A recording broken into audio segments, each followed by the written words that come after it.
နာရီလောက်အချိန်ယူပြီးတော့တရားဒေသနာများနာယူကြည်ညိုကြမယ်နော်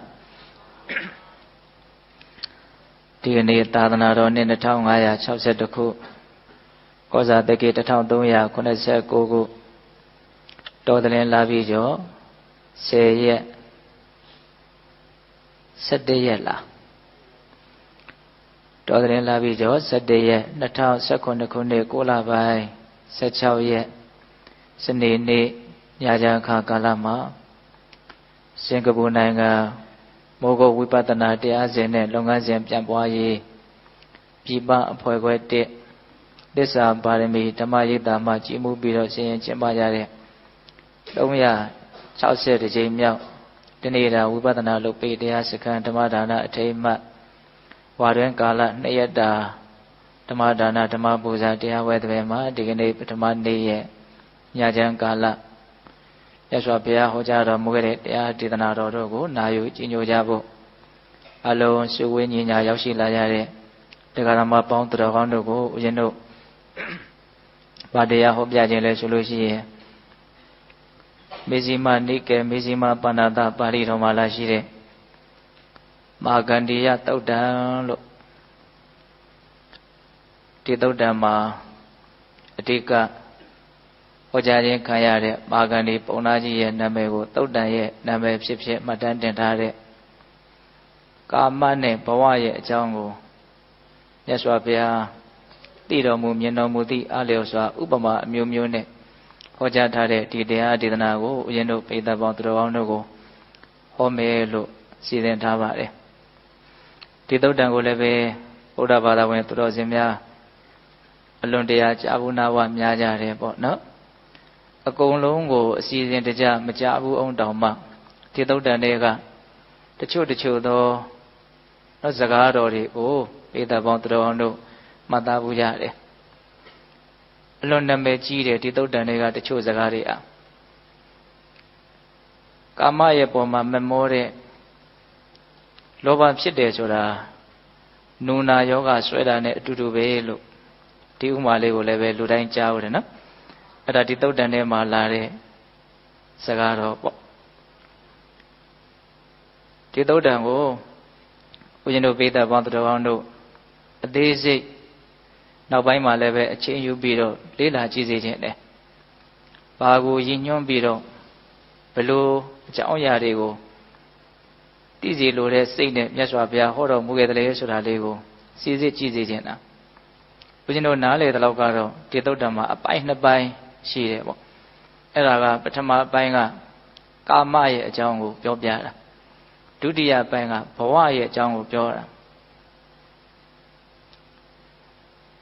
သုတ်တံဖြစ်ပေါ်လာခြင်းရဲ့အကြောင်းအရာလေးကလည်းစိတ်ဝင်စားစရာကောင်းတယ်အခါတစ်ပါးမှာဘုရားရှင်ကိုရမေကြီးကုသိုလ်တိုင်းကမ္မတဓမ္မနေကုံရွာကြီးနဲ့မဏိမဝေးတောအုပ်တစ်ခုကိုအမိပြုပြီးတော့မြတ်စွာဘုရားတရင်သုံးကမ္မတဓမ္မနေကုံရွာဆိုတာကမဟာသတိပဋ္ဌာန်သုတ်တံကြီးကိုဟောကြားတော်မူခဲ့တဲ့ရွာကြီးပေါ့အလွန်နာမည်ကြီးတဲ့ရွာကြီးပေါ့နော်အဲ့ဒါလိုမြတ်စွာဘုရားတနေ့တော့စွမ်းခံပြီးတော့စွန့်ဖုံးပေးပြီးတော့အဲ့ဒီတောအုပ်ထဲမှာနေခင်းနေလေနေတန့်စင်တယ်ခေါ်တာပေါ့အေးချမ်းချမ်းတရားနဲ့နေတရင်သုံးတယ်အဲ့ဒီအချိန်မှာဦးဇင်းတို့အဲ့ဒီနေကုန်းရွာကြီးတွေကမဟာကန္ဒီဆိုတဲ့ပုံနာကြီးတယောက်ရှိတယ်အဲ့ဒီပုံနာကြီးကအညောင်းပြေလမ်းလျှောက်ရင်းနဲ့သူ့ရဲ့တငယ်ချင်းဘာရရွာဇကောက်တလို့အမည်ရတဲ့သူ့တငယ်ချင်းရဲ့အိမ်ကိုဝင်တာအဲ့လိုဝင်ရင်းနဲ့အဲ့ဒီဘာရဇာရဲ့အိမ်မီတင်းကုတ်ထဲမှာမြက်ဖြာအခင်းလေးတစ်ခုခင်းထားတာရှိတယ်အဲ့ဒီအခင်းလေးကိုမြင်တဲ့အခါကျတော့မာဂန္ဒီပုံနာကြီးကသူ့တငယ်ချင်းကိုဘာရဇာဒီမြက်ခင်းကရဟန်းနေနေတဲ့နေရာလေးနဲ့တူလိုက်တာအောင်ဒါဘု து အတွက်ခင်းထားတဲ့မြက်ခင်းလေးလေလို့မေးတဲ့အခါကျတော့ဘာရဇာကမြတ်စွာဘုရားကိုသူကကြီးညိုတယ်သူ့တငယ်ချင်းကိုဘာပြောတော့ဆိုတော့အဲ့ဒါယဟန်ဂေါရမတိဋ္ဌထမင်းသားဘောကနေပြီးတော့တရားကျင့်ပြီးတော့အလုံးစုံကိုသိတော်မူတဲ့တပ်ပညုတဉာဏ်ကိုရတယ်လို့ဝန်ခံတဲ့ယဟန်ဂေါရမရဲ့နေရာဖြစ်တယ် အဲ့ဒီမြတ်စွာဘုရားဟာကိလေသာခတ်သိမ်းငြိမ်းတော်မူတဲ့ဆိုတဲ့အရဟံကိုတရားလုံးစုံကိုမဖောက်မပြန်သိတော်မူမြင်တော်မူတဲ့ဆိုတဲ့သမ္မာသမ္ဗုဒ္ဓကိုဂုဏ်တော်၉ပါးကိုစုံအောင်ပြောတယ်အဲ့ဒီဂုဏ်တော်တွေနဲ့လောကကြီးမှာထင်ရှားတယ်ကြောကြားတယ်လူတိုင်းကလည်းပဲဒီဂုဏ်တွေနဲ့ပြည့်စုံတယ်ဆိုပြီးတော့အလွန်ကြည်ညိုကြတယ်မျက်နှိုးကြတယ်အဲ့ဒီယဟန်ဂေါတမရဲ့ဒါနေရာလေးပါလို့အဲ့လိုပြောတဲ့အခါကျတော့မာဂန္ဒီပုံနာကြီးကဘာပြောတော့ဆိုတော့ဩငါစက်သေးမရှိတဲ့အရာကိုမြင်ရတယ်မမြင်တဲ့အရာကိုငါမြင်ရတယ်မြင်ရတာမကောင်းလိုက်တာဘာဖြစ်လို့လဲဆိုတော့အဲ့ဒီယဟန်ဂေါတမဟာအညွန့်တုံးနေတဲ့ပုဂ္ဂိုလ်ဖြစ်တယ်တဲ့နော်အဲ့ဒါကိုဦးဇင်းတို့မြန်မာပြန်ထဲမှာအဲ့လိုလေးဘာသာပြန်တယ်ပါဠိတော်ထဲမှာတော့ဘူနဟုနောဘူနဟုနောကြီးပွားခြင်းကိုဖျက်ဆီးတတ်တဲ့သူဒါကမြတ်စွာဘုရားကလောကီကြီးပွားခြင်းချမ်းသာခြင်းဆိုတာတွေကိုဘာမှသိပြီးတော့အလေးကရုပြုပြီးတော့ဟောတာမရှိဘူးအဲ့ဒါတွေကိုသူတို့ကရည်ရွယ်ပြီးတော့မြတ်စွာဘုရားကိုတချို့ပုဂ္ဂိုလ်တွေကအဲ့လိုဆွဆွဲကြတာပေါ့နော်ဘူနာဟုနောကြီးပွားခြင်းကိုဖျက်ဆီးတတ်တဲ့လူကြီးပွားရေးကိုပိတ်ပင်တတ်တဲ့လူတချို့လည်းပဲဒီခေတ်အဲ့ဒီယူဆရှိတယ်ရောင်ရရမယ်တင်းတင်ရမယ်လို့ပြောလို့ရှိရင်သိမကြိုက်ချင်ဟုတ်လားမြတ်စွာဘုရားကလောကီကြီးပွားကြောင်းချမ်းသာကြောင်းဟောတာမဟုတ်ဘူးတကယ်စစ်မှန်တဲ့ချမ်းသာရခြင်းရဲ့အကြောင်းကိုသာဟောတာဟုတ်လားရှင်သေးသည်ဆိုတာဘယ်မှာတည်လို့ကြားဘူးတော့သိင်ကြီးရွှေကွက်မှာတည်တာလို့ကြားဘူးတယ်ဒါကစကားအရာပြောတာလည်းဖြစ်ကောင်းဖြစ်မယ်ပေါ့နော်ရှင်သေးစီဟာသိင်ကြီးရွှေကွက်မှာတည်တာမတည်တာတော့မသိဘူးမြတ်စွာဘုရားရဲ့တရားကတော့ပင်ကိုဉာဏ်ပฏิပန်ရှိတဲ့ပုဂ္ဂိုလ်ရဲ့တန်တမာသာလည်းတည်နိုင်တာဒါကတော့သိကြတယ်ဟုတ်လားအဲ့ဒါလို့နားမလည်နိုင်တဲ့လက်မခံနိုင်တဲ့ပုဂ္ဂိုလ်တွေကမြတ်စွာဘုရားကိုကြီးပွားခြင်းကိုဖျက်ဆီးတတ်တဲ့သူကြီးပွားမှုကိုပိတ်ပင်တတ်တဲ့လူလို့အဲ့လိုဆွဆွဲကြတာရှိတယ်မြန်မာပြန်ထဲမှာတော့အဲ့ဒါလေးကို तू ကဘလို့ဘာသာပြန်ဆိုအညွန့်တုံးသူတဲ့ဟုတ်လားအာမကြီးပွားတိုးတက်မှုမရှိဘူးအညွန့်တုံးနေတယ်သိပင်တပင်အညွန့်ချိုးခံလိုက်ရတယ်ဆိုလို့ရှိရင်ကြီးပွားမှုကဘာဖြစ်တော့ရက်တန့်သွားတယ်ဗောနော်အဲ့ဒီခိုက်တန့်မှာအဲ့လိုမျိုးပြောတဲ့အခါကျတော့ဘာရရဇပုံနာကြီးကသူ့တငယ်ချင်းကိုစကားကိုအစောတလင်ကြီးမပြောနဲ့ဘာဖြစ်လို့လဲဆိုတော့အဲ့ဒီယဟန်ဂေါတမကိုနော်လူတွေရောနော်ပညာရှိဆိုတဲ့ပုဂ္ဂိုလ်တွေမင်းဆိုတဲ့ပုဂ္ဂိုလ်တွေသူ့ကိုအလွန်ကြည်ညိုရတယ်သူ့ရဲ့အကျင့်လမ်းစဉ်ကိုအလွန်တရာမှမျက်နှိုးကြတယ်ဒါကြောင့်မလို့အယံကာယောကြီးမပြောလိုက်ပါနဲ့အဲ့လိုပြောတဲ့အခါကျတော့ပါဂဏီပုံနာကြီးကငါမကြောက်ဘူးတဲ့တင်သူနဲ့တွေ့လို့ရှိရင်လည်းပဲအဲ့လိုပြောတယ်လို့ပြောလိုက်ပါရတယ်အဲ့တော့ပါရတော်သားကသူနဲ့တကယ်ထိတ်တိုက်တွေ့မယ်ဆိုရင်ကိုတင်အဲ့လိုပြောရဲသလားပြောရဲပါတယ်တဲ့ဘာဖြစ်လို့လဲဆိုတော့သူတို့လိုပုံကိုမျိုးကိုတို့ရဲ့ကြံ့ကန်နေတဲ့မှာဒါကြီးပွားမှုကိုဖျက်ဆီးတဲ့လူအညွန့်တုံးတဲ့လူလို့အထင်ရှားဖော်ပြထားတယ်ကြံ့ကန်အထောက်အထားနဲ့သူကဘာလို့တာတော့ဆွဆွဲတာပေါ့နော်ကြံ့ကန်ဆိုတာလေဘလို့ကြံ့ကန်တော့ဘလို့လူတွေကရေးခဲ့တာတော့စီစစ်ဆရာရှိရနော်ဟုတ်လားကာလမသုတ်တန်ထဲမှာဒါဟာကျမ်းစာတွေကပါတယ်ဆိုပြီးတော့လည်းမယုံလိုက်နဲ့အောင်ဟုတ်လားဒါတွေကြားဘူးတယ်မို့လားနော်ဆရာစင်ဆက်မှတ်သားခဲ့တယ်ဆိုပြီးတော့လည်းမယုံလိုက်နဲ့အောင်ဟုတ်လားဒါကရှေ့ထုံးဆင်လာဆိုပြီးတော့လည်းတောက်လျှောက်ကြည့်လက်မခံလိုက်နဲ့အောင်ကိုယ်ပိုင်ဉာဏ်ဆိုတာရှိတယ်ကိုယ်ပိုင်ဉာဏ်ကိုအသုံးပြုရမယ်ဟုတ်လားအခုသူကဘာပြောတော့ကျမ်းဂန်နဲ့မညီတဲ့အတွက်ကြောင့်ဒီနေရာဖြင့်သူတို့ကျမ်းဂန်ထဲမှာဒီလိုနေထိုင်တဲ့ပုံကိုယ်တွေဟာအညွန့်တုံးသူလို့အတိလင်းပြထားတယ်ဒါကြောင့်ငါပြောရဲတယ်တဲ့ယဟန်ဂေါတမဟာအညွန့်တုံးတဲ့လူဖြစ်တယ်အဲ့ဒီလိုသူတို့နှစ်ယောက်အချီချာပြောနေကြတာကိုမြတ်စွာဘုရားကတောထဲမှာတစ်ပင်အောက်မှာငြိမ့်ငြိမ့်ချမ်းချမ်းသတင်းသုံးနေရင်နဲ့နတ်တို့ရဲ့နာကဲ့သို့စင်ကြယ်တဲ့ဒိဗ္ဗသောတဓာတ်နဲ့ကောင်းကောင်းကြားတယ်တဲ့ဟုတ်လားအဲ့လိုကြားတဲ့အတွက်ကြောင့်ညာချမ်းညနေခင်းရောက်တဲ့အခါကျတော့မြတ်စွာဘုရားအဲ့ဒီနေရာကိုကြွလာတယ်ကြွလာပြီးတော့အဲ့ဒီဘာရရဇပုံနာကိုဘာရရဇဒီမြက်ခင်းကိုအကြောင်းပြုပြီးတော့တင်းတဲ့မာဂန္ဒီတစုံတရာမြင်ပြောကြသလားအဲ့လိုလဲမေးလိုက်ရောအဲ့ဒီဘာရရဇပုံနာကြီးကစက်တီတစ်ဖြန်းဖြန်းထားတယ်ဩသိနေတယ်အဲ့ဒါနဲ့မြတ်စွာဘုရားတဲ့တပည့်တော်ကအဲ့ဒီအကြောင်းကိုအခုပဲရှောက်မလို့လုံနေတာတဲ့အဲ့ဒါမြတ်စွာဘုရားအရင်ဥအောင်ပြောပြီးအဲ့လိုမြတ်စွာဘုရားနဲ့ပါရဒဇာပုံနာကြီးကအဲ့ဒီအကြောင်းကိုပြောနေကြတုန်းမှာပဲမာဂန္ဒီပုံနာကြီးဟာနောက်တစ်ခေါက်ပြန်ရောက်လာတယ် အဲ့ဒီနေရာကိုဟုတ်လားရှောင်းလာတဲ့အခါကျတော့မြတ်စွာဘုရားနာချင်းကပ်ဝမ်းမြောက်ဖွယ်ရာစကားဒါကတော့လူမှုရေးရာစိတ်ထဲကတိတ်ပြီးတော့သဘောမကျတော့လည်းပဲအပြုံးနဲ့ဆက်ဆံကြတယ်ဆိုတာတော့ခေတ်ဆက်ဆက်ရှိတာပေါ့နော်အဲ့လိုမျိုးပြောဆိုပြီးတော့တင့်တော်တဲ့နေရာမှာထိုင်ရင်းနဲ့အဲ့ဒီချိန်မှာမြတ်စွာဘုရားကမာဂဏီပုဏ္ဏကြီးကိုဓာတ်ရိုက်ဖက်ပြောတာမာဂဏီတဲ့ဟောဒီမျက်စိဆိုတဲ့သဘောဟာယူပါယုံမှာမွေ့လျော်တဲ့သဘောရှိတယ်ဆိုလိုတာကဒီမျက်စိလေးကအယောင်အဆင်းတွေမှာမွေ့လျော်တဲ့သဘောရှိတယ်အယောင်အဆင်းမှာပျော်တဲ့သဘောရှိတယ်အယောင်အဆင်းကိုနှစ်ချိုက်တဲ့သဘောရှိတယ်တဲ့အဲ့ဒီမျက်စိကိုငါဟာကောင်းကောင်းဆုံးမထားပြီးပြီတဲ့လုံခြုံအောင်လုပ်ပြီးပြီတဲ့စောင့်ရှောက်ထားပြီးပြီပိတ်ဆို့ထားပြီးပြီတဲ့ဒါကြောင့်မလို့အဲ့ဒီမျက်စိဆိုတာလေးကိုလုံခြုံအောင်လုပ်ဖို့စောင့်ရှောက်ကြဖို့ပိတ်ဆို့ဖို့ငါတရားဟောတယ်တဲ့အဲ့ဒါကိုရည်ရွယ်ပြီးတော့သင်ကငါ့ကိုအညွန့်တုံးသူလို့ဆိုလိုသလားတဲ့ဟုတ်လားဘုနဟုဏငါ့ကိုကြီးပွားရေးကိုဖျက်ဆီးတယ်လို့ပြောချင်တာလားတဲ့အဲ့ဒါမာဂဏီပုဏ္ဏကြီးဟာဟုတ်တယ်တဲ့အဲ့ဒါဘာဖြစ်လို့တုံးဆိုတော့ကျွန်ုပ်တို့ရဲ့ကျမ်းဂန်ထဲမှာအဲ့ဒီတိုင်းလာတယ်တဲ့အဲ့ဒါဆက်ပြီးတော့မြတ်စွာဘုရားမေးတယ်ဟောဒီနားဆိုတဲ့သဘောလေးဟာအတန်တွေမှာမွေးလျော်နှစ်ချိုက်တယ်ပျော်ပိုက်တယ်နော်ငါဟာအဲ့ဒီအတန်တွေမှာမွေးလျော်တဲ့ပျော်တဲ့နှစ်ချိုက်တဲ့ဒီနားကိုကောင်းကောင်းဆုံးမထားပြီးပိတ်ဆို့ပြီးစောင့်ရှောက်ထားပြီးအဲ့လိုစောင့်ရှောက်ကြဖို့ပိတ်ဆို့ဖို့တားဆီးကြဖို့ဆုံးမကြဖို့လည်းငါတရားဟောတယ်အဲ့ဒါကြောင့်သင်္ကငါကိုအညွန့်တုံးသူလို့ဆိုလိုတာလားတဲ့ဟုတ်တယ်တဲ့အဲ့ဒါကျမ်းဂန်ထဲမှာအဲ့ဒီတိုင်းလာလို့မျက်စိနားနှာခေါင်းလျှာကိုယ်စိတ်တရားကအချင်းချုပ်ပြောရနော်အလွန်ရှည်လျားတဲ့သုတ်တန်ကြီး तू ကစနစ်တကျအာယုံ6ပါးတည်တော်ရ6ပါးကိုတစ်ခုချင်းဟောတာနောက်ပိုင်းဟောတာတွေလည်းအဲ့ဒီတိုင်းဟောတာဒါကတူတာဆိုလို့ရှိရင်ချုံလိုက်ဖို့ကောင်းတယ်လို့တချို့ထင်မယ်မဟုတ်ဘူး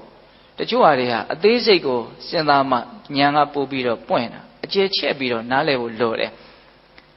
မျက်စိတစ်ခုတည်းပြောလိုက်လို့ရှိရင်မျက်စိတစ်ခုတည်းတွေ့ရှင်းပြီးတော့ကြံတာတော့ကရှုပ်နေနိုင်တယ်ဟုတ်တယ်မဟုတ်လားတကယ်ဆိုလို့ရှိရင်အကုန်ပြောတဲ့တယ်နော်လျှာဟာဘယ်မှာမွေးလျော်တော့အရာသာမှာမွေးလျော်တယ်အရာသာမှာပျော်တယ်အရာသာမှာနှစ်ချိုက်တယ်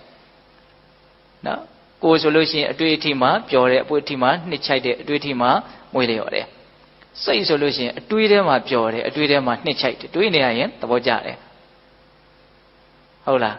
သူကနဲ့သူနော်အကုန်လုံးအဲ့ဒါကိုမြတ်စွာဘုရားကသိတယ်သိတဲ့အတွက်ကြောင့်ဒါကိုဆုံးမတယ်ဒီထဲမှာပဲပျော်နေလို့ရှိရင်ဆင်းရဲဒုက္ခများနိုင်တယ်ပူလောင်မှုများနိုင်တယ်ဆိုတော့သိလို့မျက်စိနားနာလျှာကိုယ်စိတ်ကိုဘာလို့တော့ဆုံးမထားတယ်ပိတ်ဆို့ထားတယ်စောင့်ရှောက်ထားတယ်တဲ့အသုံးနှုန်းလေးတွေနော်သိချတချို့အလေးတွေကဒီအဓိပ္ပာယ်လေးကိုပဲဝေါဟာရအမျိုးမျိုးနဲ့ပြောတဲ့အခါနားလည်မှုကျယ်ပြန့်အပိတတို့ခန်းစားနိုင်မှာပါဟုတ်လားမဆိုကြပါစို့မုန်းတယ်ချစ်တယ်ဆိုတာလေးကိုပဲအဓိပ္ပာယ်မျိုးမျိုးပြောကြတာမရှိဘူးလားမုန်းတယ်ဆိုတဲ့စကားလုံးကိုပို့ပြီးတော့ပေါ်လွင်အောင်ငါကြည့်ကိုမကြည့်ချင်ဘူးဒါပါလေဒါလည်းမုန်းတယ်လို့ပြောတာပဲလေ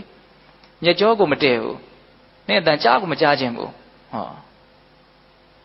အဲ့လိုပြောလိုက်တဲ့အခါကျတော့မုန်းတယ်ဆိုတာရပို့ပြီးတော့ပေါ်လွင်ထင်ရှားတာပေါ့နော်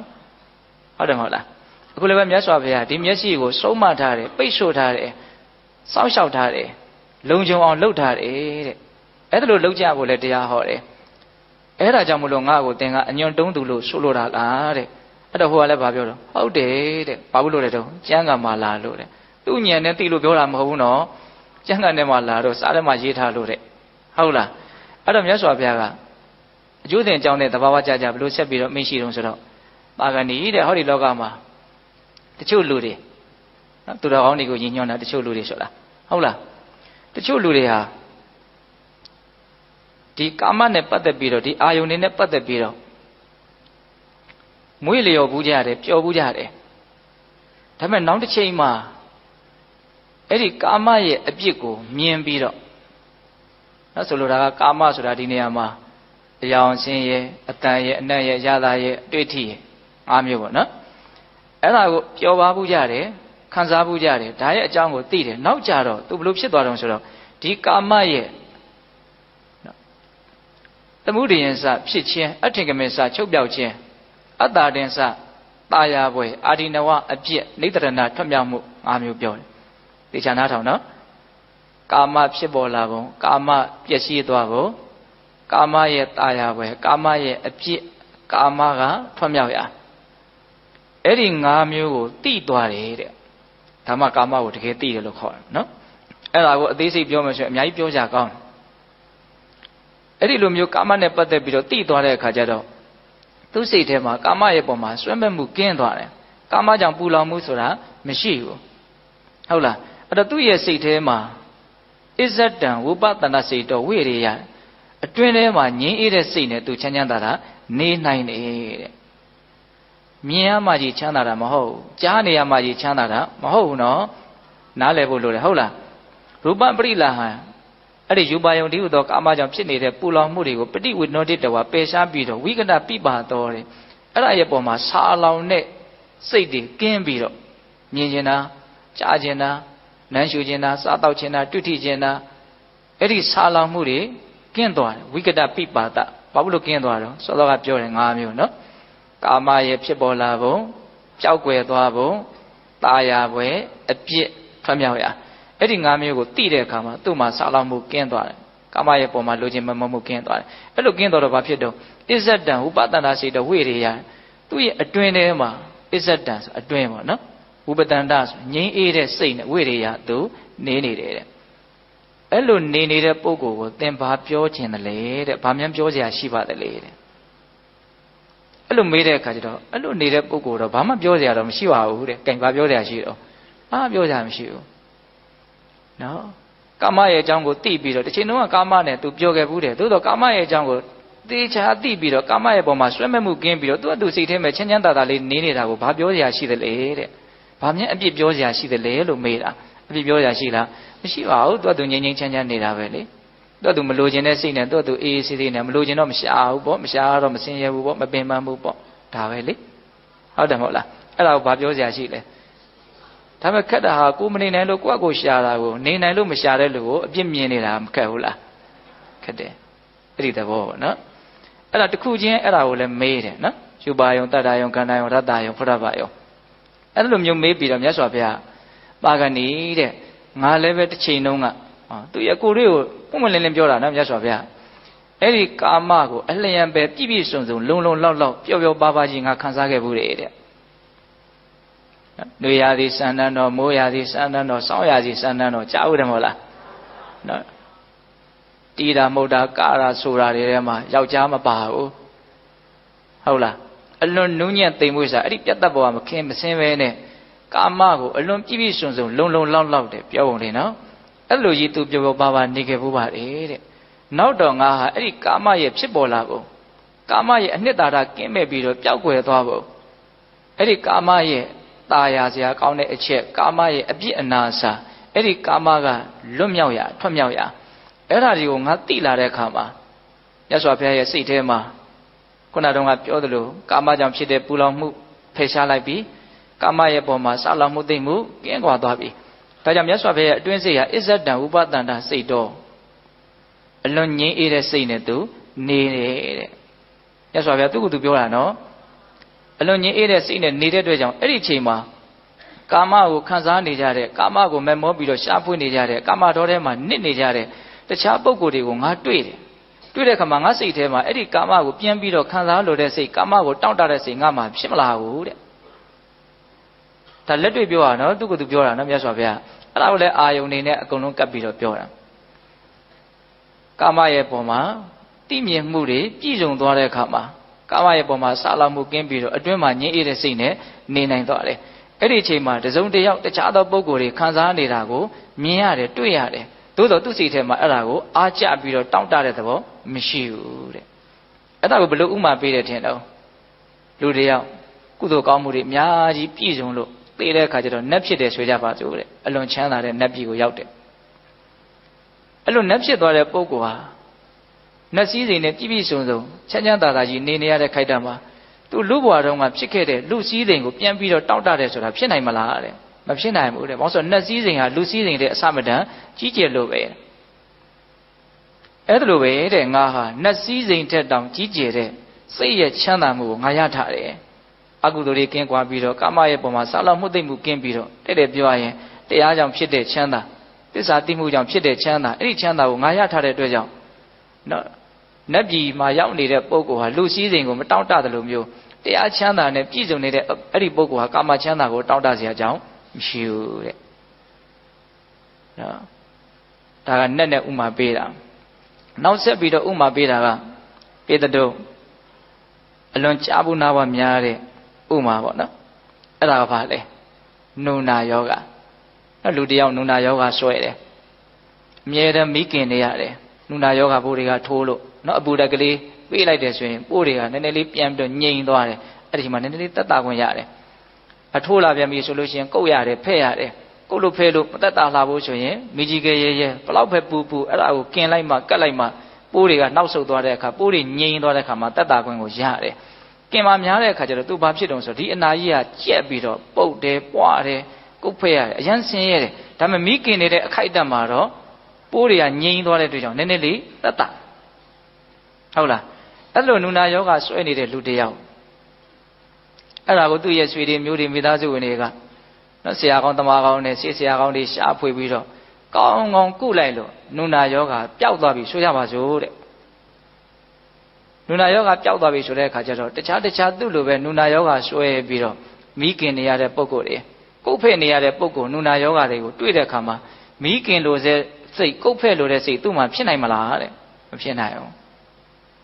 ဘာဖြစ်လို့တော့တဲ့အဲ့ဒီကုတ်ရတယ်မိခင်ရတယ်ဆိုတာနူနာရှိတုံးတာလည်းလောက်ရတဲ့ကိစ္စအောင်စိကုရတယ်ဆိုတာနူနာရှိတုံးတာလည်းလောက်ရတဲ့ကိစ္စအောင်ပျောက်သွားပြီဆိုတဲ့နောက်မှာစိကုစရာလည်းမလိုဘူးကုတ်ရဖဲရတာလည်းမရှိဘူးမိခင်ရတာလည်းမရှိဘူးတခြားသောမိခင်နေတဲ့လူတွေကုတ်ဖဲ့နေတဲ့ပုံကိုယ်တွေစေဝါနဲ့ကုနေရတဲ့ပုံကိုယ်တွေကိုမြင်လို့လည်းပဲအားကြစရာအကြောင်းလည်းမရှိဘူးဘာလို့သူမှနူနာမှမရှိတော့ပဲဟုတ်လားပြီးတော့ဥမာမကောင်းဘူးလားကောင်းတယ်နော်အဲ့တကယ်တမ်းကမြတ်စွာဘုရားကာမကိုနော်အတိအလင်းပြောလိုက်တာကနုနာလို့ဒီလိုပြောတာဟုတ်လားနော်နုနာယောဂနော်အခိုက်အတန့်တာလဲနော်မိခင်နေတုံးတာလဲကုတ်ဖဲ့နေတုံးတာလဲတတ်တာခွင့်ရတာဟုတ်လားတောက်လျှောက်ရက်လိုက်ပြီးဆိုတာနဲ့ပြန်ပြီးတော့ဒုက္ခကတန်းပြီးတော့ဖြစ်တာအဲ့ဒါကိုလည်းမြတ်စွာဘုရားဆက်ပြီးတော့ပြောပြန်တယ်နော်ဥမာယာမှာအရင်ကျွမ်းကျင်တာ哦လူတယောက်နုနာယောဂဆွဲတယ်နုနာယောဂဆွဲတော့အဲ့လိုပဲကုတ်ဖဲနေရတယ်မိခင်နေရတယ်ဟုတ်လားနောက်တော့စေကောင်းဝါကောင်းနဲ့ကုလို့ပျောက်သွားပြီတဲ့အဲ့လိုပျောက်သွားတဲ့အချိန်မှာနော်တခြားသောပုံကိုယ်တွေကမင်းတို့ကတော့အမြဲတမ်းမိခင်ခဲ့တာအဲ့ဒါမင်းမိပြန်ခင်ရွှေပြီးတော့သူ့ကိုလက်မောင်းတစ်ဖက်တစ်ချက်ကနေတယောက်စီဆွဲပြီးတော့မိဖို့ရှိတဲ့နေရာမိကြီးခဲတွေရှိတဲ့နေရာကိုဆွဲခေါ်မယ်ဆိုရင်သူဘာလုပ်မလို့ရုံးကံပဲညင်းဆန်မယ်တဲ့တခြားလုံးသူခင်ခဲ့တာပဲလေဒီမိကိုအခုကျမှဘာလို့ညင်းနေတာဘာလို့ယုံနေတာတော့အရှင်ဘုရားတဲ့မိကပူတယ်တဲ့ပူတဲ့အတွက်ကြောင့်မိနာကို तू မကတ်ချင်ဘူးအဲ့တော့မြတ်စွာဘုရားဘာပြောတော့မိကအခုမှပူတာလားတဲ့ငကိုတော့မပူဘူးလားတဲ့မိဆိုတာအမြဲတမ်းပူတာပဲလေဟုတ်တယ်မဟုတ်လားအဲ့တော့မာဂန္ဒီကမြတ်စွာဘုရားတဲ့မိကအခုမှပူတာတော့မဟုတ်ပါဘူးတဲ့ငကိုတော့ကစပူတာပါသို့တော့ငကိုတော့ကတော့ခန္ဓာကိုယ်ကြီးကနုနာယောဂါကြောင့်ဖောက်ပြန်နေတဲ့အတွက်ကြောင့်မိရဲ့အတွေ့တဲ့နဲ့တွေ့တဲ့အခါမှာအော်ဒါကောင်းတယ်ဆိုတဲ့အမှတ်မှားတဲ့တင်ညာဒီခန္ဓာကိုယ်ရဲ့အိန္ဒြေပျက်စီးနေမှုကြောင့်ဒီမီးနဲ့တွေ့ရတာဟာကောင်းတယ်ဆိုတဲ့အမှတ်သူ့မှာရှိတယ်哦အဲ့ဒါကြောင့်မလို့သူဟာပူတဲ့မီးနာကိုကတ်ရတယ်အခုသူ့မှာဖောက်ပြန်တဲ့အိန္ဒြေမရှိတော့ဘူးအနာကပျောက်သွားပြီဆိုတဲ့အခါကျတော့မီးပူတာကိုသူမကတ်ချင်ဘူးတဲ့ဟုတ်လားစဉ်းစားတော့ပေတတုဒါဘာကိုဆိုလို့လဲဆိုတာသိတယ်ဟုတ်လားအဲ့လိုပဲဦးဇင်းတို့နော်ကာမရဲ့အကြောင်း၅မျိုးမမေ့နဲ့နော်သမုဒိယစဖြစ်ပေါ်လာခြင်းအထင်ကမင်စချုပ်ပြောက်သွားခြင်းအတ္တာဒတာယာပွဲအာတိနဝအဖြစ်နိတရဏထွက်မြောက်ရာအဲ့ဒီ၅ခုကိုတကယ်သိသွားပြီဆိုလို့ရှိရင်သူဟာကာမရဲ့ပုံမှာဆွဲမဲ့တဲ့စိတ်ကုန်သွားမယ်ပေါ့အဲ့လိုဆိုရင်သူ့ရဲ့အတွင်းမှာဝိကတပိပါဒစာလောင်မှုသိမှုတွေကင်းသွားတယ်နော်အစ္ဆဒဥပဒနာစိတ်ဓာတ်အတွင်းမှာငြင်းအေးတဲ့စိတ်ရှိနေတယ်အဲ့ဒါကြောင့်မလို့သူ့မှာဒီကာမရဲ့ပုံမှာကတ်เสียအကြောင်းမရှိဘူးတဲ့အဲ့ဒီမှာမြတ်စွာဘုရားကပါဂဏီတဲ့ကာမဆိုတာအခုမှသာလဲပူလောင်တာပင်ပန်းတာဆင်းရဲတာမဟုတ်ဘူးရှေ့တုန်းကလည်းပဲပူလောင်တာပဲပင်ပန်းတာပဲဆင်းရဲတာပဲကာမရဲ့သဘောဆိုတာဘာပြောင်းလဲမှုမှမရှိဘူးဒီတိုင်းပဲကိုမမောတဲ့အချိန်မှာသူနာကိုကတ်ရတယ်ကိုမမောတဲ့အချိန်မှာသူ့ကိုကတ်เสียမလို့ဟုတ်လားမြတ်စွာဘုရားပေးတဲ့ဥမာတွေကအလုံးမကောင်းဘူးလားကောင်းတယ်နော်အဲ့ဒီမှာမြတ်စွာဘုရားကဆက်ပြီးတော့ဘာပြောတုံးဆိုတော့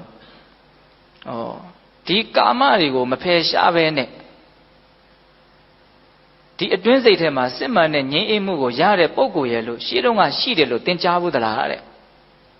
မေးတာနော်ကာမရဲ့ပုံမှာမမောမှုမကင်းပဲနဲ့ငြိမ်းအေးမှုရတယ်ဆိုတဲ့လူရှိတယ်ဆိုတော့သင်ကြားဘူးသလားတဲ့မကြားဘူးတဲ့ဟောတကယ်အတွင်းမှာမြင်မာတဲ့ချမ်းသာနဲ့ငြိမ်းငြိမ်းအေးအေးနေနိုင်တယ်ဆိုတာနော်ကာမနဲ့ကင်းကွာပြီးတော့မှသာလေအဲ့ဒီချမ်းသာမျိုးကိုရနိုင်တာဆိုလိုတာကာမကိုမစွန့်မဲနဲ့စစ်မှန်တဲ့ချမ်းသာနဲ့ချမ်းချမ်းသာသာနေနိုင်တဲ့လူဆိုတာရှေ့တုန်းကလည်းမရှိဘူးအခုလည်းမရှိဘူးနောက်လည်းမရှိဘူးတဲ့ဒါသဘာဝပဲတဲ့နော်ကာမရဲ့သဘောတွေကိုအတိမ်ပြောတာနော်ဟုတ်လားအဲ့ဒါလိုမြတ်စွာဘုရားကအမိန့်ရှိပြီးတော့ဘုရင်တို့ဂါထာတစ်ပုဒ်ကိုဥရန်ကျူတာနော်တရားဟောရင်းနဲ့ဥရန်ကျူတာအဲ့ဒီဂါထာလေးကပိဿတို့ကြားဦးတယ်တစိတ်တရေသားပေါ့သူကအောက်ပိုက်ကလေးတော့တိတ်ပြီးတော့မတူဘူးအာရောကျပရမလာဘနိဗ္ဗာန်ပရမတုခံနော်ဒီနှစ်ပါးတော့ကြားဦးတယ်ဟုတ်လားအာရောကျပရမလာဘနော်ယာခြင်းတကထဲမှာအနာရောဂါကင်းခြင်းကိုရတာအကောင်းဆုံးယာခြင်းဖြစ်တယ်လက်တကလက်ထဲမှာအနာရောဂါကင်းခြင်းအကောင်းဆုံးလက်ဆိုတာရတာကိုပြောတာနော်အာရောကျပရမလာဘနိဗ္ဗာန်ပရမတုခံချမ်းသာတကချမ်းသာထဲမှာနိဗ္ဗာန်ချမ်းသာဟာ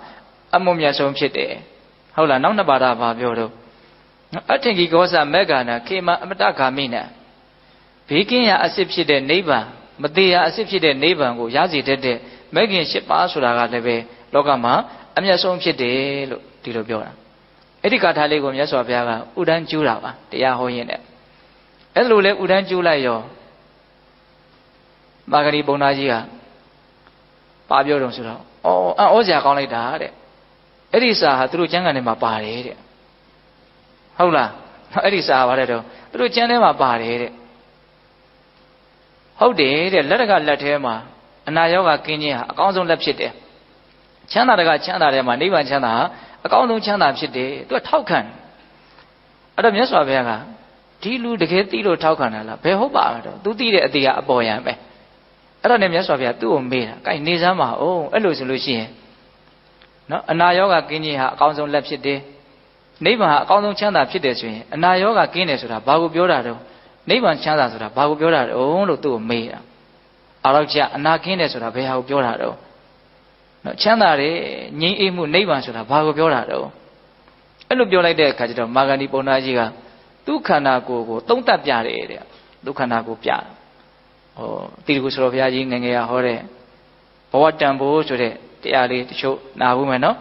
်အသက်40ကျော်လောက်ကဆိုတော်ကြီးဟောတာနော်ဗိုက်ကြီးပုတ်ပုတ်ပြတယ်ဆိုတော့ဦးဇင်းတို့ကလေးပေါက်စားတယ်ဆိုအဲ့ဒီတရားကိုနာရမှာနော်နိဗ္ဗာန်ဆိုတာဒါပဲဆိုတော့သူ့ဗိုက်ကြီးကိုပုတ်ပြတယ်ဘာပြောတာတော့ဒါအနာသူကအဲ့ဒီချိန်မှာအနာယောဂကင်းတယ်အရွယ်ကောင်းကောင်းပေါ့နော်အဲ့တော့အနာကင်းတယ်ဆိုတာဒီခန္ဓာကိုယ်မျိုးကိုပြောတာသူကဘာယောဂမှမရှိဘူးဒါကြောင့်ဘာဆင်းရဲမှမရှိဘူး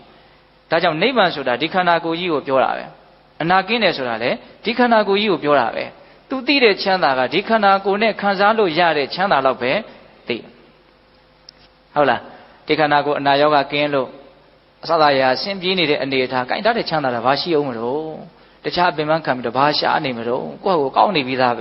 ဟော तू ကအဲ့လိုမျိုးနော်ဟုတ်လာ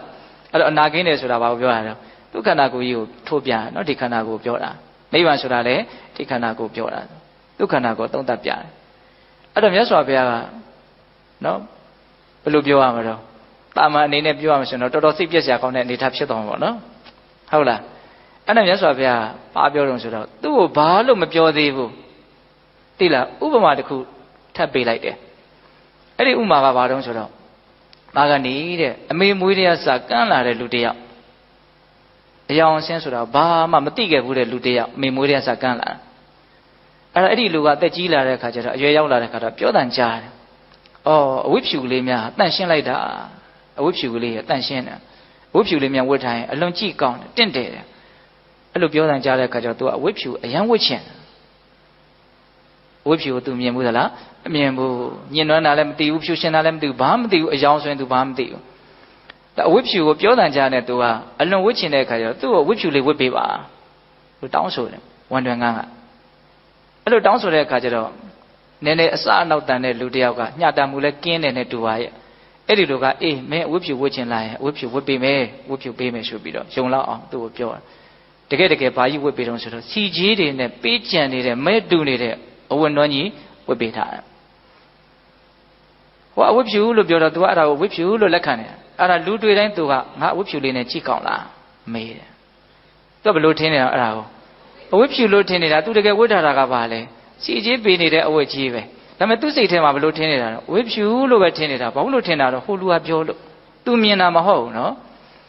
အသင်တို့ပရပိုက်တရားလဲအဲ့ဒီတိုင်းပဲတဲ့ရှေ့ကလူတွေကပြောခဲ့တယ်ရှေ့ကလူတွေကပြောခဲ့တယ်ဆိုတော့ကိုယ်လည်းတကယ်မသိပဲနဲ့ဒါကိုလက်ခံထားရတာနော်စီကြီးပေးနေတဲ့အဝတ်ကြီးကိုအဝတ်ဖြူလို့လက်ခံထားတယ်လို့မျိုးတင်းတို့ကလက်ခံထားတာတကယ်စင်စစ်ငါပြောပြမယ်တဲ့ဒီခန္ဓာကိုယ်ကြီးကဘယ်မှာသာလင်ယောဂကင်းမလဲဘယ်မှာသာလင်နိဗ္ဗာန်ဟုတ်မလဲတကယ်စင်စစ်ဒီခန္ဓာကိုယ်ကြီးဟာအနာယောဂဒုံကြီးဖြစ်တယ်တဲ့ဒီခန္ဓာကိုယ်ကြီးရှိရဲ့နဲ့ကျမကြီးကောင်းတဲ့လက်ကြီးဆိုတာရာနှုံးကြီးဘယ်တော့မှမရနိုင်ဘူးရရင်အပေါ်ရမယ်ရတယ်ထင်တာဒါလူတွေကတော့ထင်နေတာပေါ့လေဒေသနာတွေကိုစွန့်အောင်ညှိပြီးတော့မကြည့်တတ်တာပေါ့နော်တခဏမြကျမ်းပါတယ်လို့ဝန်ခံခဲ့မယ်ဆိုရင်အဲ့ဒီပုဂ္ဂိုလ်ဟာကိုယ်ခန္ဓာရဲ့အကြောင်းကိုတကယ်မသိလို့ပါဆိုတဲ့ဒေသနာပေးတယ်လို့ကြားဦးတယ်မဟုတ်လားတခဏမြကျမ်းပါတယ်လို့ကိုဆိုခဲ့မယ်ဆိုရင်ဒါဟာမိုက်မဲလို့ပါဒီမိုက်မဲတယ်ဆိုတာကခန္ဓာရဲ့အကြောင်းကိုမသိတာကိုဆိုလို့လားဟုတ်လားအဲ့ဒီဒေသနာကိုထောက်တော့အဖြစ်ခန္ဓာကိုယ်ဟာတခဏလေးမြတောင်မကျမ်းပါဘူးဆိုတဲ့အဓိပ္ပာယ်မသိရဘူးလားအဲ့ဒါမြတ်စွာဘုရားဒီမှာခန္ဓာကိုယ်နဲ့ပတ်သက်ပြီးတော့နော်ရောဂဗုဒ္ဓယောဂအဆူအဝေးကြီးခန္ဓာကိုယ်ဟာယောဂရဲ့အဆူအဝေးကြီးပဲတဲ့ဟုတ်လားဂန္ဓဗုဒ္ဓအိုင်းအမာကြီးနဲ့လည်းအလွန်တူတယ်တဲ့ပြည်တွေသွေးတွေပြည်ဘုတ်တွေသွေးဘုတ်တွေနဲ့ဟုတ်လားအလွန်စုပ်ပဲ့တဲ့ညစ်ပတ်ပြီးတော့ဘယ်နာလေးမှတန်ရှင်းမှုမှမရှိတဲ့အမြဲတမ်းဘယ်နာလေးမှအထိမခံတဲ့အိုင်းအမာကြီးနဲ့တူတယ်အနာဆိုးကြီးပေါ့နော်တန်လဗုဒ္ဓတဲ့ခန္ဓာကိုယ်ဟာညောင်စူးခံထားရတာနဲ့အလွန်တူတယ်တဲ့ဘယ်နာဖြစ်ဖြစ်ညောင်းနေကြီးပဲပေါ့ဒီဥစ္စာခန္ဓာရဲ့အကြောင်းကိုတကယ်သိအောင်ကြိုးစားအထောက်ထားတဲ့ပုံကိုယ်တွေမှာပို့ပြီးတော့စိတ်ထဲမှာကြည်ကျင်တဲ့ကြီးခံစားလို့ရပါနော်ဘယ်ချိန်လေးမှဒါဟာအကောင်းမဟုတ်ဘူးဆိုတဲ့တဘာဝကသူများပြောတာကိုကြားလိုက်ရုံနဲ့သဘောပေါက်သွားနိုင်တဲ့အနေအထားမဟုတ်ဘူးဟုတ်တယ်မဟုတ်လားနောက်ဆိုကြပါစို့တရားရဏရိယသူတော်ကောင်းကြီးတွေကဘဝခန္ဓာဆိုတာဒုက္ခသစ္စာပဲဆင်းရဲအစုပုံကြီးပဲဆင်းရဲအမှန်ပဲလို့ပြောရတာကိုတရားဓမ္မလို့ဦးဇင်းတို့တိတ္တဆအရွယ်တွေကစကြားဦးတာပဲလေခဏခါကြားဦးတော့မရေမတွက်နိုင်အောင်ကြားဦးတယ်ခန္ဓာဟာဒုက္ခသစ္စာဆင်းရဲခြင်းအမှန်လို့ကြားဦးတယ်ကြားဦးတာကကြားဦးတာပဲလေကြားဦးတာကိုသိသွားတယ်လို့ဆိုနိုင်သလားဒုရင်ဒီမစဘူးတဲ့လူကဘေးကဒုရင်ဒီစဘူးတဲ့လူကဒုရင်ဒီကကောင်းလိုက်တာကွာလို့ပြောတယ်ဘလောက်ပြောဒုရင်ဒီရတာကိုဘေးကနားထောင်နေသိမလားမသိဘူးနော်အဲ့လိုပဲဒီမှာမြတ်စွာဘုရားဒီခန္ဓာကိုယ်ကြီးဟာနော်အနာယောဂတုံးကြီးဖြစ်တယ်အိုင်အမာကြီးဖြစ်တယ်ညောင်စူးခံနေရတာ ਨੇ အလွန်တူတယ်နော်အဃဗုဒ္ဓဆင်းရဲတုံးဆင်းရဲခဲကြီးဖြစ်တယ်အာဘာဒဗုဒ္ဓနော်အနာတုံးအနာခဲကြီးဖြစ်တယ်ကောင်းကွက်တစ်ခွက်မှမရှိဘူးဘလို့နီးနဲ့မှအာရောကြပရမလာပါဆိုတာဒီခန္ဓာကိုယ်မှာမရှိဘူးအဲ့တော့တကယ်အနာကင်းတယ်ဆိုတာနိဗ္ဗာန်ချမ်းသာကိုပြောတာနော်အနာကင်းတယ်ဆိုတာနော်အနာကင်းတယ်ဆိုတာရဲ့စောတော်ကပြောတဲ့နိဗ္ဗာန်ချမ်းသာရဲ့ဆိုတာဘာတော့တကယ်တမ်းကဘာလဲအတူတူပဲသဘောပေါက်ရဲ့လားဒါကြောင့်ပိဿပေါင်းသူတော်ကောင်းတို့ရှေးအစဉ်အဆက်မှတ်သားထားခဲ့တာကိုပဲကြာဘူးနာဝါနဲ့ဒါကိုသူကလာပြီးတော့ထောက်ခံနေတော့သူ့ကိုရှစ်လိုက်တဲ့အခါကျတော့အဖြေကဘယ်လိုဖြစ်နေတော့ဘောလိုကြီးပေါ်လာတယ်သူဘာမှမသိဘူးအနာတုံးအနာခဲကြီးကိုပဲသူ့ကိုသူဘယ်လိုပြောနေရတော့အနာကင်းတယ်အကောင်းဆုံးလက်ကြီးကိုရထားတာလို့သူထင်နေတာဆက်ပြီးတော့ဘယ်လိုပါဆက်ထင်တယ်တော့ဒါကြီးကနိဗ္ဗာန်ပဲဒါတက်ကောင်းတာမရှိတော့ဘူးလို့တောင်သူကထင်နေတာကဲအမှားဘူးလားအဲ့ဒါလိုလဲပြောလိုက်ရောသူတော်တော်လန့်သွားတယ်တော်တော်လဲနားလေသွားတယ်အော်ဟုတ်သားပဲဒါကြီးထဲမှာကောင်းတာဘာရှိလဲပေါ့နော်အဲ့ဒါနဲ့မြတ်စွာဘုရားကသူ့ရဲ့တဘာဝခန္ဓာရဲ့အကြောင်းကိုအထိုက်အလျောက်သူသိလာပြီနားလည်လာပြီဆိုတာကိုမြတ်စွာဘုရားမြင်တယ်ပေါ့အဲ့တော့ तू ကဘယ်လိုတောင်းမှလဲဆိုတော့မြတ်စွာဘုရားတဲ့တပည့်တော်ကိုအဲ့ဒါလိုအနာကင်းကြောင်းနော်နိဗ္ဗာန်ချမ်းသာရာကြောင်းတရားကိုအရှင်ဘုရားဟောပြနိုင်လိမ့်မလို့တပည့်တော်ယုံကြည်နေပါလေတဲ့ဆိုတော့ကကာမရဲ့အကြောင်းတွေကိုပြောခဲ့တဲ့ကစသူ့ရဲ့စိတ်ထဲကဒါတွေဟာအယံတဘာဝကြားတယ်ဆိုတာကိုလက်ခံတဲ့အနေအထားရှိခဲ့ပြီနော်ခန္ဓာရဲ့အကြောင်းဘဝရဲ့အကြောင်းကိုဆက်ပြောတဲ့အခါမှာသူနားလည်မှုအပြည့်အဝမရှိသေးတောင်မှဒါရဲ့အပေါ်မှာလက်ခံတဲ့အနေအထားအနည်းဆုံးတော့စိတ်ဝင်စားတဲ့အနေအထားတော့သူဘာဖြစ်သွားပြီတော့ရသွားပြီသူလည်းတာမန်ပုဂ္ဂိုလ်မှမဟုတ်ပဲနဲ့နောက်တော့ယဟန်ပြုပြီးတော့ယဟန္တာဖြစ်မဲ့ပုဂ္ဂိုလ်ပဲဟုတ်လား အဲ့ဒါနဲ့မြတ်စွာဘုရားတပည့်တော်ကိုအနာကင်းကြောင်းနိဗ္ဗာန်ချမ်းသာရာကြောင်းကိုဟောပြနိုင်လိမ့်မယ်လို့တပည့်တော်ယုံကြည်နေပါလေတဲ့နော်အဲ့ဒီမှာမြတ်စွာဘုရားကပါကဏီတဲ့ဆိုကြပါစို့တဲ့နောက်စောတော်ကဝမ်းတွင်ကကန်းလာတဲ့လူတစ်ယောက်အဲ့ဒါကိုရွှေတွေမျိုးတွေမိသားစုဝင်တွေကနောက်ဆေးဆရာကိုခေါ်ပြီးတော့ဆေးကုပေးတယ်ဆေးကုပေးတော့ဘလို့ကုလို့မှမျက်စိကမမြင်ဘူးအဲ့လိုမမြင်ဘူးဆိုလို့ရှိရင်ဒီဆေးဆရာဟာကုရတာဗာလေပင်ပန်းတာပဲဖတ်တင်တယ်ပေါ့ဘလို့ကုလို့မှမမြင်ပဲကိုအဲ့လိုပဲတဲ့တင့်ကုန်ကဒါဟာအနာကင်းကြောင်းဒါဟာနိဗ္ဗာန်ချမ်းသာရကြောင်းလို့ပြောပြခဲ့တဲ့အခါမှာသင်ကနားမလည်ဘူးဆိုလို့ရှိရင်ငါပင်ပန်းတာပဲရှိမယ်တဲ့ဒါသူ့ကိုနည်းနည်းလေးမာနကြတော့ပြောလိုက်တာလို့အရင်ထင်ပါတယ်ဟုတ်လားငါပြောတော့ပြောတာပဲဒါပေမဲ့မင်းကနားမလည်ဘူးဆိုတော့ငါပန်းတာပဲရှိမယ်ပေါ့မပြောသင့်ဘူးလားအဲ့လိုလဲ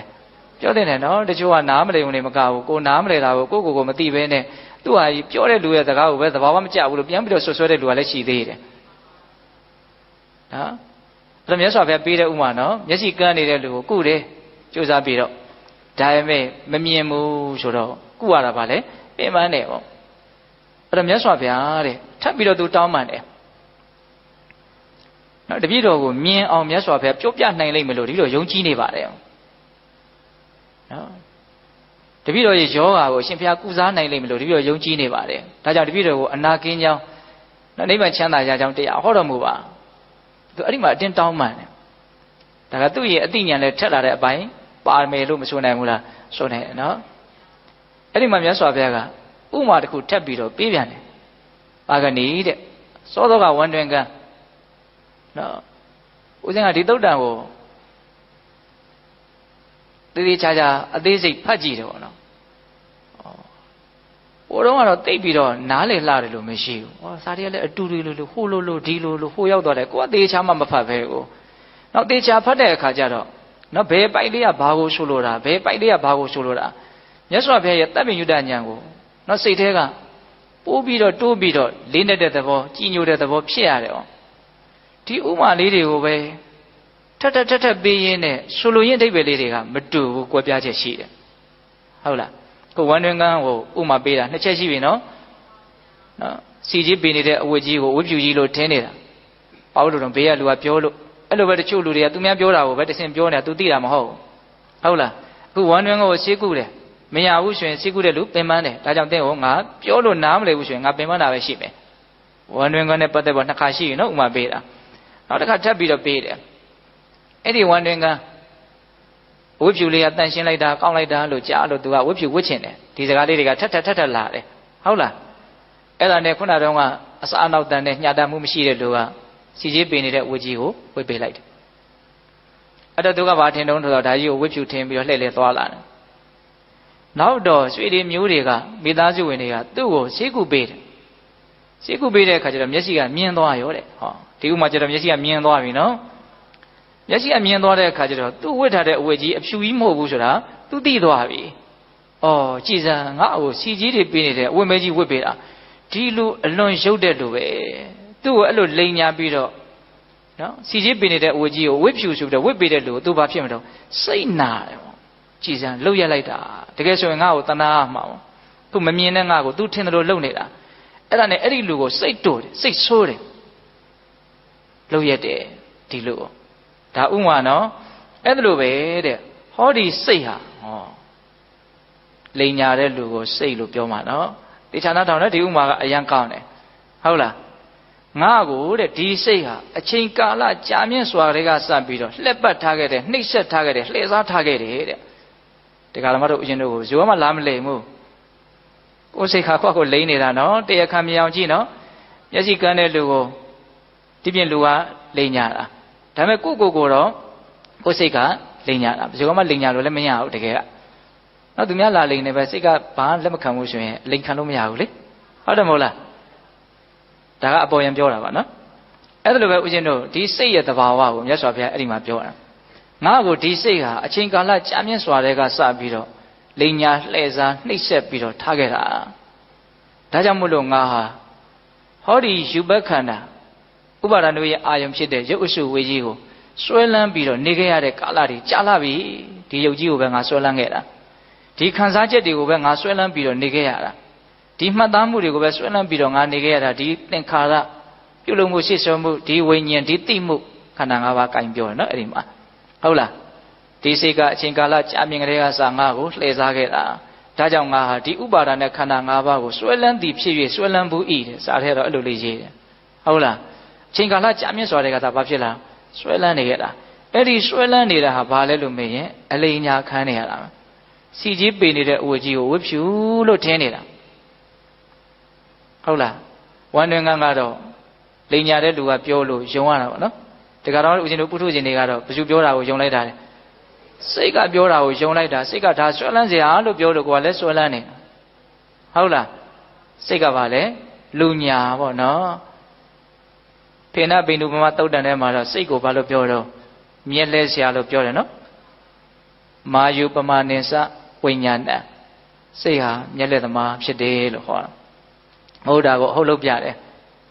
နော်သူလုပ်ချင်လုပ်ပြတယ်လုပ်ပြတာတိုင်းလည်းအဲ့တိုင်းမြင်ရတယ်အဲ့တိုင်းထင်ရတယ်စိတ်ရလှည့်စားမှုကိုနားလည်ဖို့မလိုဘူးလားလိုတယ်နော်အဲ့လိုမြတ်စွာဘုရားကဒီစိတ်ရဲ့နော်တတ္တဝါတွေရဲ့ပုံမှာလိညာလှည့်စားနိုင်တဲ့အစွမ်းတတ္တိကိုပေါ်အောင်ပြောပြတာဒီအချက်ကဒကာဓမ္မတို့ဦးဇင်းတို့အများကြီးတန်ဖိုးရှိမယ်လို့ထင်ပါတယ်နော်ကိုယ်ကိုလိညာတဲ့အရာဟာဘယ်အရာလဲလို့သိမယ်ဆိုလို့ရှိရင်အများကြီးအကျိုးမရှိနိုင်ဘူးလားအကျိုးရှိနော်ဒီစိတ်ကိုပဲမယုံရမှာတကယ်တမ်းကနော်ဘယ်သူမှကိုယ့်ကိုထိခိုက်အောင်တကယ်ထိခိုက်အောင်မလိညာနိုင်ဘူးကိုယ့်ကိုအထိခိုက်ဆုံးလိညာနိုင်တာကိုယ်စိတ်ပဲဒီစိတ်ကလိညာခဲ့လို့ပဲမဟုတ်တာတွေအဟုတ်ထင်ပြီးတော့လှုပ်ခဲ့လို့ပြောခဲ့လို့တွေးခဲ့လို့အပေလေးပုံဆင်းခဲ့ရတဲ့ဟောပေါင်းများစွာလည်းမရှိမတွက်နိုင်ဘူးနော်ပြစ္ဆုတ်ပံအကျိုးမဲ့တန်တရားအကျိုးမဲ့တွေကိုရင်ဆိုင်ခဲ့ရတဲ့အချိန်ပေါင်းလည်းမရှိမတွက်နိုင်ဘူးဒါစိတ်ရဲ့အလိညာကိုခံရလို့ဒါကြောင့်ဒီစိတ်ကိုမယုံရဘူးကိုယ့်အတွက်မယုံရသုံးသောအရာဟာဘာလဲလို့မေးရင်ကိုယ်စိတ်လို့အဲ့လိုကိုရိုးရှင်းရှင်းနားလည်သိချင်တာကိုယ်စိတ်ရဲ့အလိန်ကိုသာမခံဘူးဆိုရင်ဘာရဲ့အလိန်ကိုမှခံရတဲ့အကြောင်းမရှိဘူးဟုတ်လားဒါကြောင့်ပိဿပေါင်းသူတော်ကောင်းတို့အခြေအနေမှန်ကိုအရင်နားလည်ဖို့လိုတယ်နော်ဆိုကြပါစို့ဥမာတစ်ခုပြောရမယ်ဆိုရင်ဒီလူကလူလိန်လို့သိမယ်သိထားမယ်ဆိုလို့ရှိရင်အဲ့ဒီလူကိုမယုံရင်သူပြောသမျှကိုလက်ခံမှာမဟုတ်ဒါကအပေါ်ယံဥမာပြောတာနော်လူကဒီလူကလူလိန်မှာလို့ကိုတကယ်သူ့ကိုလူလိန်လို့သာသတ်မှတ်ထားမယ်ဆိုရင်သူဘာပြောကိုလက်ခံမှာမဟုတ်ဘူးအဲ့လိုပဲစိတ်ကိုလည်းပဲဘာလို့နားလည်ထားဖို့လို့လူလိန်လို့နားလည်ထားဖို့လို့တယ်ဒါပေမဲ့ဒီလူလေးပြောတာနဲ့ဘာမှအကျိုးမရှိဘူးလို့တော့မဆိုနဲ့နော်ဟုတ်လားသတိထားအနည်းဆုံးတော့သတိထားမိတဲ့အပိုင်းတော့မရှိနိုင်ဘူးလားရှိနိုင်တယ်တကယ်အလိန်ပြေဖို့ကတော့ဒါအခုတရားအထုတ်တဲ့လုပ်ငန်းကဒီအလိန်ကိုဖြေတာပဲတကယ်တမ်းကဒီအလိန်ကိုဖြေတာပဲတာမန်နေတဲ့အချိန်မှာထင်နေတဲ့အထင်ပေးနေတဲ့သတင်းမျိုးမဟုတ်ပေးနေတဲ့သတင်းမျိုးမဟုတ်တရားထိုင်နေတဲ့အချိန်မှာဟုတ်တယ်မဟုတ်လားသိနေတဲ့အသိမြင်နေတဲ့အမြင်ကတာမန်နေတဲ့အချိန်မှာသိတဲ့အသိမြင်တဲ့အမြင်မျိုးမဟုတ်ဘူးသူကတတိနဲ့ဘယ်လိုက်မှုမရှိဘဲနဲ့နော်ထင်ရင်တို့ထင်လို့မရဘူးမင်းအရှိအတိုင်းမြင်ရမယ်စိတ်ကိုဘာလို့ပေးရတော့စိတ်ကိုနေရာချပေးတာနော်မင်းကငါအလိုလည်းမလိုက်ဘူးမင်းထင်ရင်တိုင်းထင်လို့မရဘူးမင်းပြောတိုင်းလည်းငါမယုံနိုင်ဘူးဟုတ်လားအဲ့တော့မင်းအမှန်မြင်အောင်လုပ်တော့ဒီစိတ်ကိုနော်ကိုယ်ကိုမလိမ်အောင်စိတ်ကိုလမ်းကြောင်းတဲ့ပေးအောင်အဲ့လိုမဆိုနိုင်ဘူးလားဆိုနိုင်တယ်နော်အဲ့ဒါဘိဓပေါင်းသူတော်ကောင်းတို့မြတ်စွာဘုရားက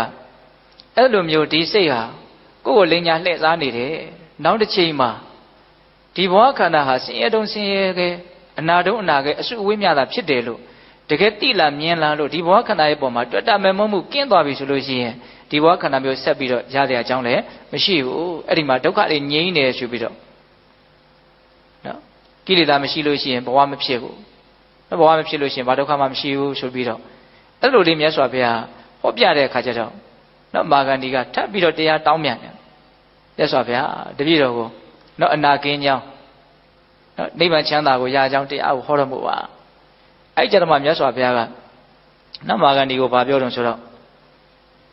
အနာရောဂါကင်းကျင်တဲ့နိဗ္ဗာန်ချမ်းသာကိုရကျင်တယ်ဆိုလို့ရှိရင်နံပါတ်1သူတော်ကောင်းကိုပေါင်းပါတဲ့အချိန်ကစပြောတာနော်သူတော်ကောင်းကိုဘာလို့ရမလို့ပေါင်းတင်ဆက်ဆံရမယ်သူတော်ကောင်းတွေနဲ့ယဉ်နေမှုထိတွေ့မှုရှိရမယ်နော်လူငယ်လေးတွေနားလည်အောင်ပြောလို့ရှိရင်နော် မြတ်စွာဘုရားရဲ့တရားတော်ကိုလိမ္မာကျွမ်းကျင်မှုရှိတဲ့တကယ်လည်းပဲစိတ်နှလုံးပြည့်ဝတဲ့သူတော်ကောင်းတရားကိုသိတဲ့မြင်တဲ့ကိုယ်ထက်သီလသမာဓိပညာအားကြီးတဲ့ပုဂ္ဂိုလ်တွေနဲ့တော့ထိတွေ့မှုယဉ်ကျေးမှုနော်ပြောဆိုဆက်ဆံမှုရှိရမယ်နော်ဒီမှာတော့မြတ်စွာဘုရားဗါတဲ့တုန်းသူတော်ကောင်းကိုပေါင်းပါတယ်သူတော်ကောင်းကိုပေါင်းလို့ရှိရင်သင်ဟာသူတော်ကောင်းတရားကိုနားလိမ့်မယ်တဲ့ဒါမလွယ်ဘူးနော်ကိုကသူတော်ကောင်းနဲ့ပေါင်းလိုက်တဲ့အလုပ်ကိုလှုပ်လိုက်မိဖို့ပဲလိုတယ်ဟုတ်လားအဲ့ဒါဆိုရင်သူ့စီကနေပြီးတော့သူသိတဲ့အသည့်စကားအနေနဲ့ထွက်မလာနိုင်ဘူးလားထွက်လာနိုင်တယ်ကြားရမယ်နော်ဟုတ်တယ်ဒါကအလွန်မှန်တယ်စီဝါရေးသမားနဲ့ပေါင်းရင်စီဝါရေးစကားကြားရမှာနော်နိုင်ငံရေးသမားနဲ့ပေါင်းရင်နိုင်ငံရေးသမားပဲကြားရမှာဒါပဲဟုတ်တယ်မဟုတ်လားဒါပဲလေလူတွေကသူတို့စိတ်ထဲရှိတာသူတို့ပြောနေကြတာလေကိုယ်လည်းမဒီတိုင်းပဲနော်အဲ့တော့သူ့စိတ်ထဲမှာဘာတွေရှိလဲဆိုတာကိုစိတ်ဝင်စားဖို့လိုတယ်သူ့စိတ်ထဲမှာမြင့်မြတ်တာတွေရှိတယ်ဆိုရင်အဲ့ဒီလူကမြင့်မြတ်တဲ့စကားတွေထွက်လာမှာအဲ့လိုဆိုရင်ကိုဟာမြင့်မြတ်တာကိုကြားရမှာဒါကြောင့်မြတ်စွာဘုရားသူတော်ကောင်းကိုပေါင်းပါအဲ့ဒါဆိုရင်သင်ဟာသူတော်ကောင်းတရားကိုနာရလိမ့်မယ်ကြားရလိမ့်မယ်တဲ့သူတော်ကောင်းတရားကိုနာရပြီကြားပြီဆိုလို့ရှိရင်သူဟာသူတော်ကောင်းအကျင့်ကိုကျင့်သုံးလိမ့်မယ်တဲ့ဟုတ်တယ်နောက်အခုတရားဓမ္မတို့အရင်တို့ထိုက်တဲ့လောက်ဒီမြင့်မြတ်တဲ့အကျင့်လေးကိုကျင့်ပြစ်တယ်ဆိုတာနားထောင်ထားတဲ့ကြားထားတဲ့နော်အဲ့ဒီကြားမှုရဲ့ကြားခဲ့တာလေးတွေရဲ့အစွမ်းပဲတကယ်တမ်းကကိုတိတ်ပြီးတော့တချို့ကထင်နေကြရရှိရနော်ငါတဘာဝကြတွေးတယ်လို့ငါတဘာဝကြလို့ငါဒီအလုပ်ကိုလုပ်ဖြစ်နေတာလို့ထင်ဟုတ်လားအဲ့ဒီငါဆိုတာကြီးကတဘာဝကြဘာဖြစ်လို့တွေးတတ်တာတော့ကြားထားလို့တွေးတတ်တာနော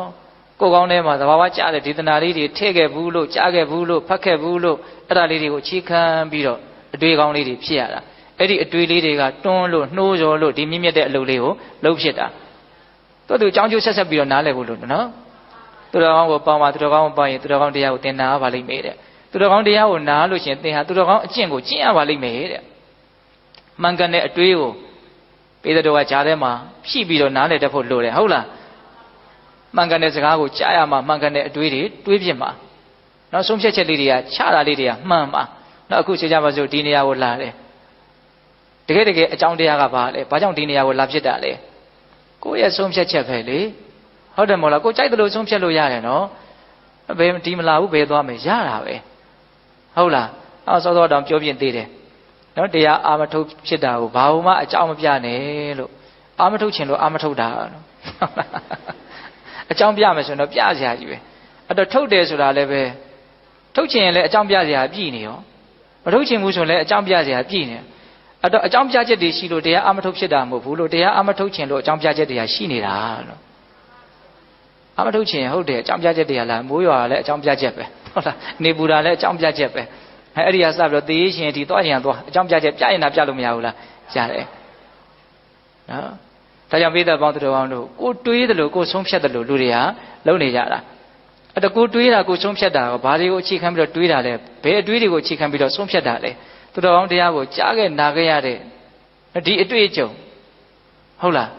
းဒီကြားမှုတွေကိုအခြေခံပြီးတော့ပဲတွေးကြရတာဒီအတွေးတွေကိုပဲအခြေခံပြီးတော့ဆုံးဖြတ်ကြရတာအဲ့ဒီဆုံးဖြတ်ချက်တွေအတိုင်းတရားဓမ္မလို့ဦးဇင်းတို့တွေကလှုပ်ရှားနေကြတာပေါ့နော်အဲ့ဒါကိုလှုပ်ရှားတဲ့အတိုင်းရောက်သွားမှာပဲကိုလှုပ်တဲ့အတိုင်းဖြစ်မှာပဲအဲ့တော့မြတ်စွာဘုရားပြောတော့အဲ့ဒီသူတော်ကောင်းတရားကိုကျင့်မယ်ဆိုလို့ရှိရင်သင်ဟာသူတော်ကောင်းတရားကိုသိရပါလိမ့်မယ်တဲ့အနာရောဂါကင်းရစစ်မှန်တဲ့ချမ်းသာလို့ပြောရမယ်နိဗ္ဗာန်ချမ်းသာရာချောင်းလှုပ်လိုက်တဲ့အတွက်ကြောင့်သင်ဟာစစ်မှန်တဲ့ချမ်းသာကိုရပါလိမ့်မယ်အဲ့လိုမြတ်စွာဘုရားဟောပြတော့ပါဂဏီပုံနာကြီးကမြတ်စွာဘုရားကိုယဟန်ပြုဖို့ခွင့်တောင်းသူ့ကိုယဟန်ပြုပေးပါဒါမြတ်စွာဘုရားသင်တို့လိုသာသနာအပြင်ပမှာအယူဝါဒတစ်မျိုးရှိတဲ့ပုဂ္ဂိုလ်တွေသာသနာ့ဘောင်ဝင်မယ်ဆိုလို့ရှိရင်အနည်းဆုံး၄လလောက်အစမ်းသဘောမျိုးနဲ့တောက်လျှောက်ခွင့်မပေးသေးဘူးကောင်းကောင်းနေမှာဟုတ်ရဲ့လားဟုတ်လားသာသနာတော့ဒုက္ခလာပေးမယ်ပုဂ္ဂိုလ်လားဒါကြည့်ရအောင်ပါဟုတ်လားအဲ့လိုမျိုးလုပ်ရအောင်မယ်ဒါကြောင့်မလို့အခုလောလောဆယ်သင်ကိုလက်ခံလို့မရဘူးဒါပေမဲ့တဲ့ဒီနေရာမှာပုဂ္ဂိုလ်ရဲ့အိန္ဒြေအနုယင်ကိုတော့ပြောဖို့တော့လိုတယ်တဲ့ဒါလေးကိုလည်းမြတ်စွာဘုရားစကားချန်တာသင်ကို၄လလောက်စောင့်ပြီးတော့မှငါယဟန်ပြုတ်ပေးနိုင်မယ်ဆိုတဲ့သဘောမျိုးပြောတော့မာဂဏီကမြတ်စွာဘုရားတဲ့အရှင်ဘုရားယဟန်သာပြုတ်ပေးမယ်ဆိုရင်၄လမကပါဘူး၄နှစ်သူနေပါမယ်ပေါ့စောင့်ကြည့်ပါဦးမြတ်စွာဘုရား၄နှစ်လည်းမစောင့်၄လလည်းမစောင့်တောက်လျှောက်ပဲယဟန်ပြုတ်ပေးလိုက်တယ်ဒါပါလေပုဂ္ဂိုလ်ရဲ့ အိန္ဒြေအနုရင်သူ့ရဲ့အခြေအနေကိုမြတ်စွာဘုရားအကုန်သိတယ်ဒီလူဟာစောင့်ကြည့်ရမယ်လူမဟုတ်ဘူးဆိုတာကိုသိတယ်ဟုတ်လားအဲ့ဒါကြောင့်မလို့သူ့ကိုယဟန်ပြုတ်ပြီးတော့မကြဘူးနောက်သူတော်ကောင်းအကျင့်ကိုကျင့်ပြီးတော့ယဟန်တာတပါးဖြစ်သွားတော့ပါဂန္ဒီတုတ်တံဒါအလွန်အနှစ်ချုပ်ပြီးတော့ပြောလိုက်တာနော်စာမျက်နှာတွေအများကြီးပဲဦးဇင်းထင်တယ်15မျက်နှာ16မျက်နှာလောက်ရှိမလို့ထင်တယ်နော် A4 စာရွက်လောက်ရှိတဲ့ဟာကြီးနဲ့အကြီးဟုတ်လားအဲ့တော့ဒီဥစ္စာကိုဒီတုတ်တံကိုဒကာဓမ္မတို့ဦးဇင်းတို့တေးသေးချာချာလေးဆက်ပြီးတော့လေလေးလာကြည့်စေတယ်မြန်မာပြန်တွေကိုဖတ်ကြည့်တယ်ဘာမှလက်လန်းမမိတဲ့အကြောင်းမရှိဘူးဟုတ်လားဒါဘုံဘုံတို့ပြောတာထဲမှာလိုတာတွေနော်အများကြီးရှိမှာနော်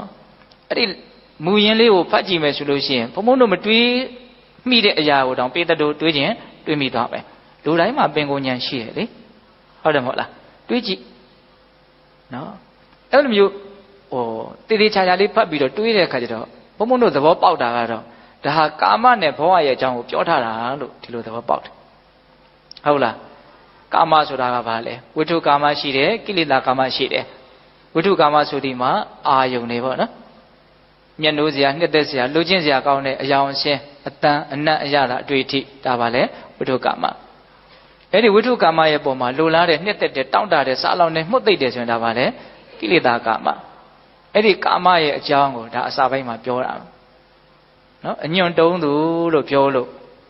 ့နော်ဒီကာမရဲ့ပုံမှာတိမြင်နားလည်မှုနဲ့နော်ဆာလမှုသိမှုကင်းပြီးတော့တက်မဲ့မှုကင်းပြီးတော့ငြင်းငြင်းအေးအေးနေနေတဲ့ပုဂ္ဂိုလ်ကိုဘာပြောကြရရှိလဲဘာမှပြောကြရမရှိဘူးဒါချမ်းသာတဲ့ပုဂ္ဂိုလ်လိုပဲပြောမယ်ဆိုရင်ပြောတယ်ဟာရှိတယ်ကာမရဲ့ပုံမှာဆွဲလန့်မှုမကင်းတဲ့ပုဂ္ဂိုလ်တွေကိုအဓိကဘာနဲ့ဥမာပေးတော့နုနာယောဂတွေနဲ့ဥမာပေးတယ်နော်နုနာယောဂတွေထလာပြီဆိုမိခင်ရတယ်ကုတ်ရတယ်ဖဲ့ရတယ်အခိုက်အတန့်မြตาရပွဲရှိတယ်တဲ့နော်အခိုက်အတန့်ပြီးလို့ရှိရင် तू ကပို့ပြီးတော့ပုတ်လာတယ်ပို့ပြီးတော့အနံ့ထွက်လာတယ်ပို့ပြီးတော့ဆင်းရဲလာတယ်အနာကြီးကပို့ပြီးတော့ကြီးလာတယ်ဒီဥမာလေးကပြောဖို့တောင်ကြံနေသေးတယ်ဟုတ်လားအဲ့လိုပဲဒီကာမဆိုတာခံစားမယ်ဆိုရင်တိုးတိုးပြီးတော့ခံစားခြင်းလာတယ်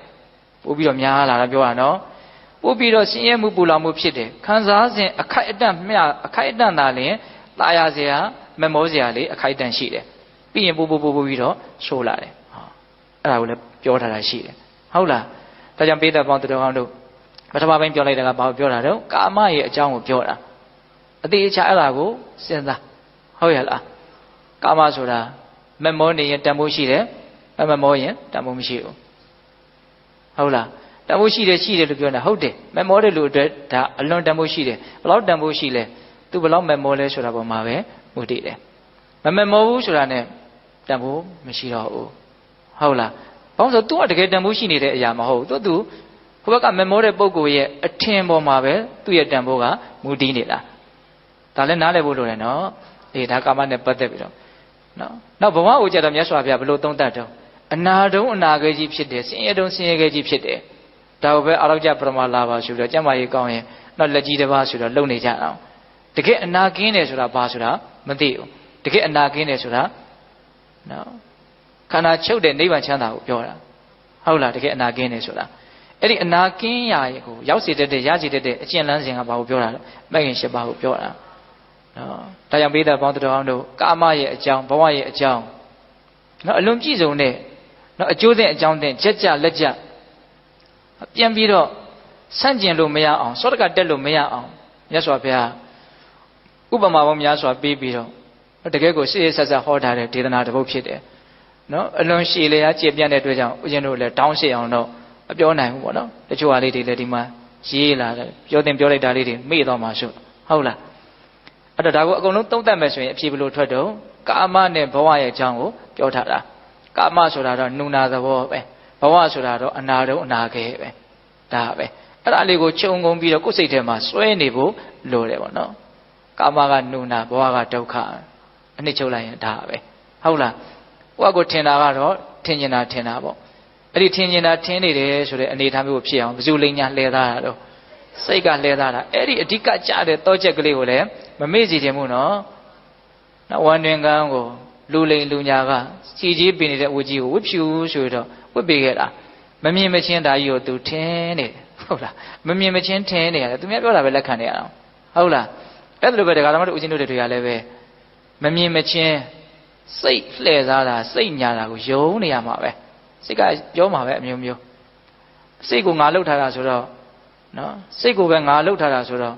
ကိုယ့်ကိုယ်ဒါဘလို့မှကိုသူဟာဖြေဖို့ကိုသိမလွယ်ဘူးဘေးကလူကဘလို့ပြောလို့မှလည်းပဲသိပြီးတော့လက်ခံဖို့မလွယ်ဘူးအဲ့ဒီစိတ်ကိုကစအမြင်ရှင်းသွားမှသာလေဘာဖြစ်သွားမှာတော့သူအမြင်မှရမှာပေါ့နော်ဟုတ်တယ်မဟုတ်လားအဲ့တော့လိန်ညာနေတဲ့စိတ်ကိုပဲဘလို့ထင်ထားတာတော့ငါလို့ထင်ထားတာတသားလည်းလှုပ်ထားတာအဲ့တော့ငါအမြင်လို့ဆိုတဲ့ကိုကစငါအလိန်ခန်းနေရတယ်လို့သိဖို့ကသိပြီးတော့မလွယ်ဘူးပေါ့နော်ဒါကြောင့်ပေးတော်ကောင်းတော်ကောင်းတို့ကာမနဲ့ဘဝရဲ့အကြောင်းဟုတ်လားအဲ့ဒီကာမရဲ့ပေါ်မှာဆွဲမဲ့မှုကင်းသွားအောင်ဘဝရဲ့ပေါ်မှာဆွဲမဲ့မှုကင်းသွားအောင်ဆိုတာကဒါအခုလုပ်နေတဲ့လုပ်ငန်းဟာလမ်းစဉ်ပဲနော်မဂ်ခင်၈ပါးတတိပဋ္ဌာန်တရားဒါဘယ်လိုပဲပြောပါဟုတ်လားကိုယ်ဘဝကိုယ်ခန္ဓာရဲ့အကြောင်းကိုမှန်မှန်ကန်ကန်သိအောင်မြင်အောင်နော်တတိကိုပဓာနနေရာမှာထားပြီးတော့ဝရိယနဲ့ဒလဇတ်တတိတီးနေအောင်ကြိုးစားတာဟုတ်လားဘာပဲဖြစ်ဖြစ်တတိရှိနေအောင်ကြိုးစားတာတတိထားတဲ့အလေးကျင့်များလာမှသာလေဒီလုပ်ငန်းကိုပို့ပြီးတော့ကျွမ်းကျင်မှာပေါ့နော်ဦးဇင်းတို့မကြပြောဥပါတယ်နော်ချင်းလုံးလေးတွေပြပြီးတော့အလှခတ်ပြီးတော့ပြပြီးတော့စားတဲ့လူတွေဟုတ်လားအရင်အော်စရာကောင်းတယ်နော်တာမန်လူတယောက်ဘလို့မှလုံမပြနိုင်တဲ့အနေအထားမျိုးကိုသူတို့ဟာသွားရင်လာရင်စားရင်တောင်းရင်နေရင်ထိုင်ရင်နဲ့ပေါ့ပါဖြစ်တော့လှုပ်သွားနိုင်တယ်ဘာလို့လှုပ်သွားနိုင်တာတော့အလေးအကျင့်လို့ဘယ်လောက်ထိလေ့ကျင့်တာတော့ဘဝနဲ့ရင်းပြီးတော့လေ့ကျင့်ဟုတ်တယ်မဟုတ်လားဘဝနဲ့ရင်းပြီးတော့လေ့ကျင့်တာနော်အေးအဲ့လိုပဲဒီတတိပဋ္ဌာန်တရားကိုဘဝနဲ့ရင်းပြီးတော့လေ့ကျင့်မယ်ဆိုလို့ရှိရင်ကိုကအများကြီးကျွမ်းကျင်မယ်လိမ့်မှာပဲ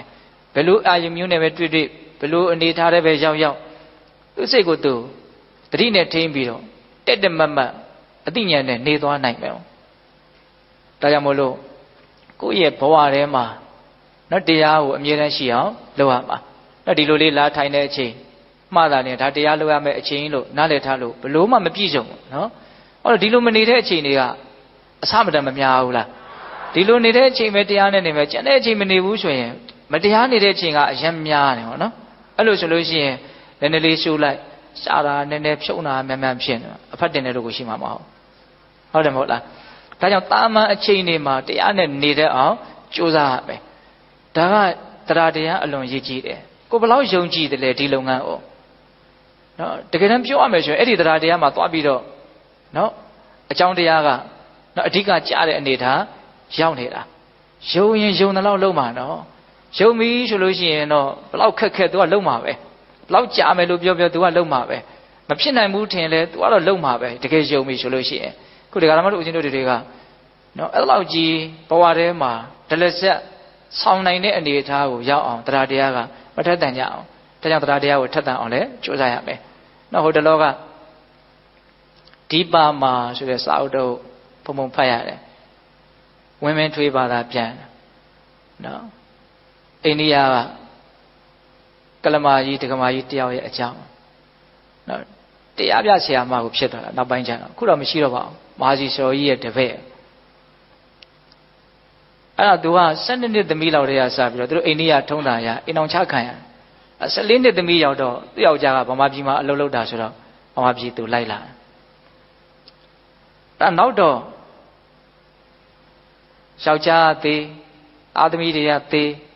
သူကငကိုတည်းကသူကအတင်းတရားအထုတ်ချင်တာသူတို့အမျိုးတွေကငကိုကဗုဒ္ဓဘာသာမျိုးတွေအိန္ဒိယမှာတဲ့အဲ့နောက်တော့ဦးဇင်းတို့မာကြီးစော်ကြီးရဲ့နီးနဲ့တရားအထုတ်တဲ့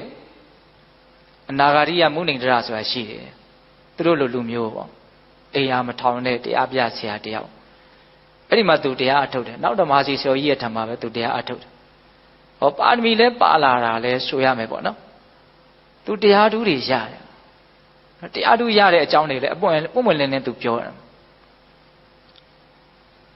အဲ့ဒါဦးဇင်းတို့ဒီတော်လန်ယေရှုကတက်လာတဲ့အခါကျတော့တချို့ပြည်ကြီးပြန်ကြတာသူကလည်းအဲ့လိုပြန်ဒါပေမဲ့ပြန်ကျင်လို့ရှိရင်လည်းပဲဆရာတော်ကြီးတွေကလက်မှတ်ထိုးပေးမယ်နေမယ်ဆိုနေလို့ရတယ်ဒါပေမဲ့သူပြန်မယ်သူ့ရဲ့အမျိုးတွေကိုသူတရားပြချင်တယ်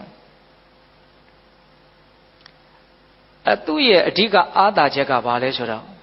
အချိန်တိုင်းနိုးချနေတဲ့အချိန်တိုင်းမှာသတိရှိတယ်ပြောရရင်မဟာသတိပဋ္ဌာန်သုတ်တံမှာလာတဲ့နည်းကိုသူအပြည့်အဝကျင့်သုံးတယ်မျက်တောင်ခတ်တာဆိုသတိရှိအောင်လုပ်မယ်တတွေးထွေးတာဆိုသတိရှိအောင်လုပ်မယ်ဘာလေးလှုပ်သတိရှိအောင်လုပ်မယ်လုံးဝမပြတ်စေရအောင်တကယ်ကိုအံ့ဩစရာကောင်းလောက်အောင်ကျင့်သုံးနိုင်တယ်ရက်အနည်းငယ်အတွင်းမှာတရားလူတရားမြတ်ရတာမဟာသတိပဋ္ဌာန်သုတ်တံကြီးထဲမှာ ခုနှစ်ရက်ကျင့်တရားရမယ်လို့မြတ်စွာဘုရားအတိအလင်းဟောထားရှိရနော်ခုနှစ်နှစ်ကစပြီးတော့ခုနှစ်နှစ်ထားလိုက်အောင်6နှစ်ထားလိုက်အောင်9နှစ်နောက်ဆုံးတစ်နှစ်ထားလိုက်အောင်6လထားလိုက်အောင်နောက်ဆုံးဘယ်ရောက်တော့ခုနှစ်ရက်နော်စဉ်းစားနော်ဒါမြတ်စွာဘုရားမဟုတ်ဘဲနဲ့ဟောမလားဟောအဲ့တော့နီလန်းပိုင်းဆိုင်ရာမှာမလို့ခက်တာကလူတွေကကိုယ့်ရဲ့တရားကိုမစစ်ဆေးဘဲနဲ့နီလန်းကိုပြန်စစ်ဆေးနေတာကိုဒီခေတ်မှာတော်တော်ကိုစိတ်ပြက်စရာကောင်းအောင်တွေ့ရတယ်ကိုကဒီနီးကိုလှုပ်လို့ပြောရင်သူတို့ကအဲ့ဒီနီးကိုကိုပြည့်ပြည့်ဝဝလုံနိုင်လားမလုံနိုင်လားမစီစစ်ပါပဲနဲ့ဟာဒီနီးကမဟုတ်ဟိုနီးနဲ့လှုပ်ကြည့်မှာဟာဟိုကဒီကိုလာလို့ရှင်ဘယ်နေ့အတွင်းရမှာဆိုသူတို့ကမြန်သွားခြင်းနော်ဘယ်နာမှပုံထားတာမရှိဘူးနော်တရားဆိုတာကိုယ်ခန္ဓာကိုယ်ပဲကြည့်ရမှာဘယ်နာသွားကိုလှုပ်ရမှာသဘောပေါက်ရဲ့လားအဲ့တော့ကိုကဘလို့ဖြစ်နေတော့ဆိုတော့မြတ်စွာဘုရားပြောတာကိုမယုံရရောက်နေတယ်မြတ်စွာဘုရားမဟာသတိပဋ္ဌာန်သုတ်တန်ကြီးရာလို့ဒီနည်းကဒီရဲ့အတွင်းကိုရနိုင်တယ်လို့အတိအလင်းပြောတာဒါပေမဲ့ကိုတန်တရားမဖြစ်ပါပဲနဲ့ဘာလို့တန်တရားဖြစ်နေတာနီလန်းကိုတန်တရားဖြစ်နေတာတော့ဟုတ်တယ်မဟုတ်လားတကယ်တော့ကိုယ်ခန္ဓာကိုကြည့်တဲ့နီလန်းတွေအကုန်လုံးအမှန်ကြီးပဲအဲ့မှာတခုဒါစက်မိလို့သတိပေးတာပေါ့လေတချို့ကကိုနားလည်ထားတဲ့နီလန်းလေးကိုအမှန်လို့ထင်တယ်အဲ့ဒီလောက်နဲ့ပြဿနာမရှိဘူးဟုတ်တယ်အမှန်ပါပဲနီလန်းတွေတချို့အမှန်ကိုအမှန်လို့ထင်တယ်ပြဿနာရှိတဲ့ကဘာလဲဒီနီလန်းကမှန်တယ်ဟိုနီလန်းကမှားတယ်ဆိုရင်တော့အကြီးအကျယ်ပြဿနာရှိပြီလူတွေကငါနီးမှန်တယ်ဆိုတော့တဲ့မရက်တဲ့လူကများဟုတ်လားဒီနီးကမှန်တယ်ပြီးရင်ပဲလာတော့ဟိုနီးတွေကမှားတယ်ဆိုတော့သူကအထင်သေးတာရှုံချတာမြတ်စွာဘုရားကိုပဲသွားထိကြိုက်တယ်တကယ်တမ်းအလွန်ပေါင်ကျင်းတာပေါ့နော်ဘလူတွေဖြစ်တဲ့လုံဆိုလို့ရှိရင်ဘာဘုသူတ္တမှာအစာမင်းကရှာထားတာမရှိဘူးစားကြတာလေးဟုတ်လားပြီးထင်ပြီးတော့ကိုယ့်ကိုကျေပြန့်အောင်လေ့လာမယ်လို့လည်းစိတ်ကူးမရှိဘူးဟုတ်လားအပါပါနဲ့ပြောတာတွေကိုနားထောင်ပြီးတော့ဒါဟုတ်ပြီဆိုပြီးတော့ဒါဟုတ်ပြီဆိုတာနဲ့ပြဿနာမရှိသေးဘူးနော်ဟိုဟာမဟုတ်ဘူးဆိုရင်ပြဿနာကရှိနိုင်တယ်အဲ့ဒါကိုသတိထားစေချင်ဟုတ်လားအလွန်မြင့်မြတ်တဲ့စိတ်နဲ့အလွန်မြင့်မြတ်တဲ့ရလက်ကြီးကိုရခြင်းလို့အလွန်မြင့်မြတ်တဲ့အလုပ်ကြီးကိုလောက်ခါမှအလွန်မမြင့်မြတ်တဲ့ဘက်ကိုထိုးဆင်းသွားမှာဆိုလို့ဟုတ်လားမဖြစ်နိုင်ဘူးလားဖြစ်နေနော်လေဒီဆိုတော့ဘုရားကြီးဆုံးမတာလေးတစ်ခုရှိတယ်ဒုက္ခေကပရမတ်သမားတွေပေါ့နော်အဘိဓမ္မာစကားပြောကြတာစာသမားတွေ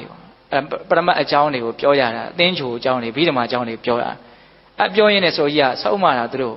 အဲ့စာတွေပဲညင်းနေတာညင်းတဲ့လောဘဒေါသတွေဖြစ်ပြီးတော့နော်စာညင်းတဲ့တခါလက်ဖက်ရည်တောက်ပကံနဲ့ကောက်ထုတယ်ဆိုလားဟုတ်လားအဲ့ဒါသတင်းသားကရေးတယ်တဲ့ညင်းတာကဘာညင်းဆိုတော့ခန္တီတရားကြောင့်ညင်းတာ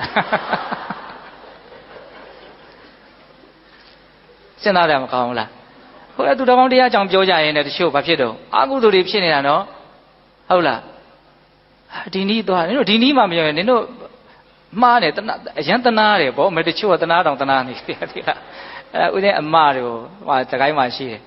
အဲ့ဒါကမကြီးတယောက်ကပြောတယ်တဲ့ပါအထုတ်ကြီးအဲ့ဒီနည်းအာမထုတ်လို့တနာပါတယ်လို့ပြောတယ်ဟုတ်လားအဲ့တော့ကိုကလုံနေတာအမှားတွေကြာတယ်နော်ဒါကြောင့်ပေးတော်ပေါင်းသူတော်ကောင်းတို့ပျောက်သွားတာခုနဒီပါမှာအကြောင်းပြောတာသူကဘာလဲဘဝထဲမှာအမြဲတမ်းတရားရှိအောင်လုပ်တယ်အဲ့ဒါကိုဘုံဘုံကတော့အကြိုက်ဆုံးပဲဟုတ်လားတချို့အလုပ်တဲ့အချိန်စွတ်လုပ်ပြီးတော့ကျန်တဲ့အချိန်တော့ပြောဆိုအကုန်ပြစ်ထားတယ်အဲ့ဒီအချိန်ကဘာလဲဒါပဲလေသူအဖြေရှင်းနေတာပဲကဲဟိုအချိန်သူဘာကြီးဖြစ်လို့နေဒီအချိန်ကတော့သတိမရှိတဲ့အချိန်ကတော့မောဟနဲ့နေတာပေါ့မှားယွင်းမှုအပြည့်နဲ့နေနေတာဒါပဲဟုတ်တယ်မဟုတ်လားဒါကြောင့်ပေးတဲ့ပေါင်းသူတော်ကောင်းတို့သောတော်ဒကမကြီးအကြောင်းအကြတရားနဲ့ပြောမယ်ဒါသူပြန်ပြီးတော့သူ့အိန္ဒိယပြန်မယ်ဆိုတော့ဆိုကြီးကအဲ့လိုဆိုရင်တကိုးတွေအကြောင်းကိုသိသိနေအောင်အဲ့ဒါနဲ့သူ့ရဲ့ဆရာမူးနေတရာဝိသုဒ္ဓိမက်မှာလာတဲ့နီးတွေတကူအဋ္ဌိပတ်ကျင့်တဲ့နီးတွေအကုန်သင်ပေးတာအဲ့ဒါလည်းပေါက်မြောက်တယ်အဲ့ဒီကမကြီးကနန်းရံတွေပါတိုင်းဖောက်လို့ထားတကားဘောက်ဒီပိတ်ထားတယ်ဖွင့်ထားတယ်တိုင်းဝင်ထွက်သွားလာလို့ရတယ်နောက်တစ်ခါဆိုလို့ရှိရင်ဒီလေထဲမှာတိုက်ကြီးဆောက်တယ်အဲ့တိုက်ပေါ်နဲ့သူ့ကိုပြုံးပြနေတယ်မြေကြီးတဲကိုရေလုံငုပ်ပြီးတော့သွားတယ်ထွက်လာတော့အရေတွေရွှဲရွှဲရှုံတော့ထွက်လာတယ်အကုန်မှတ်တမ်းတင်ထားတာအဲ့တကားကြီးအဲ့မှာထူးတာပါလဲဆိုတော့ဦးဇင်းတို့အတွင်းရင်မှုချုပ်ကုလသမဂ္ဂအတွင်းမှုချုပ်ဥတ္တန်ဟုတ်လားဥတ္တန်ကိုအတွင်းရင်မှုချုပ်ခန့်လိုက်တယ်ခန့်ပြီးကစားအဲ့ဒီမှာဥတ္တန်ကဒီယာတုလက်ခံတဲ့မိန့်ခွန်းပြောမှာမပြောသေးဘူးဘယ်နေ့ဘယ်ရက်ပြောမယ်ယာတုတော့ရပြီလက်ခံတဲ့မိန့်ခွန်းပြောမယ် အဲ့ဒါကိုဒီဆရာကြီးကဒီပါမှာဒကမာကြီးကိုအဲ့ဒီယာတို့လက်ခံတဲ့မိန်ကုန်းကိုအနာဂတ်ကိုကြိုးကြည့်ပြီးတော့ပြောလို့ခိုင်းတယ်နော်အဲ့ဒါကိုပြောတာအဲ့ဒါကိုကက်ဆက်နဲ့အတန်ဖမ်းတာဥဒ္ဒံကတကယ်မပြောသေးဘူးနော်အဲ့ဒါသူကြိုးပြီးတော့ပြောတာအတန်ဖမ်းတာဥဒ္ဒံပြောတဲ့အချိန်ကျတော့ဖွင့်ကြည့်ရအကုန်တစ်ထပ်တည်းဖြစ်နေတယ်သိလားနောက်တော့ဒီတကောကိစ္စတွေကဒီမြင့်မြတ်တဲ့တရားတို့တရားမြတ်ရာရေးကိုအနှောင့်အယှက်ဖြစ်တယ်ဆိုတော့အသုံးမပြုဘူးပေါ့ဇံကအနှောင့်အယှက်ပြုတာမဟုတ်ဒီတကောတွေကတော့သူအများကြီးသူ့အတွက်အချိန်ပေးရတာရှိတယ်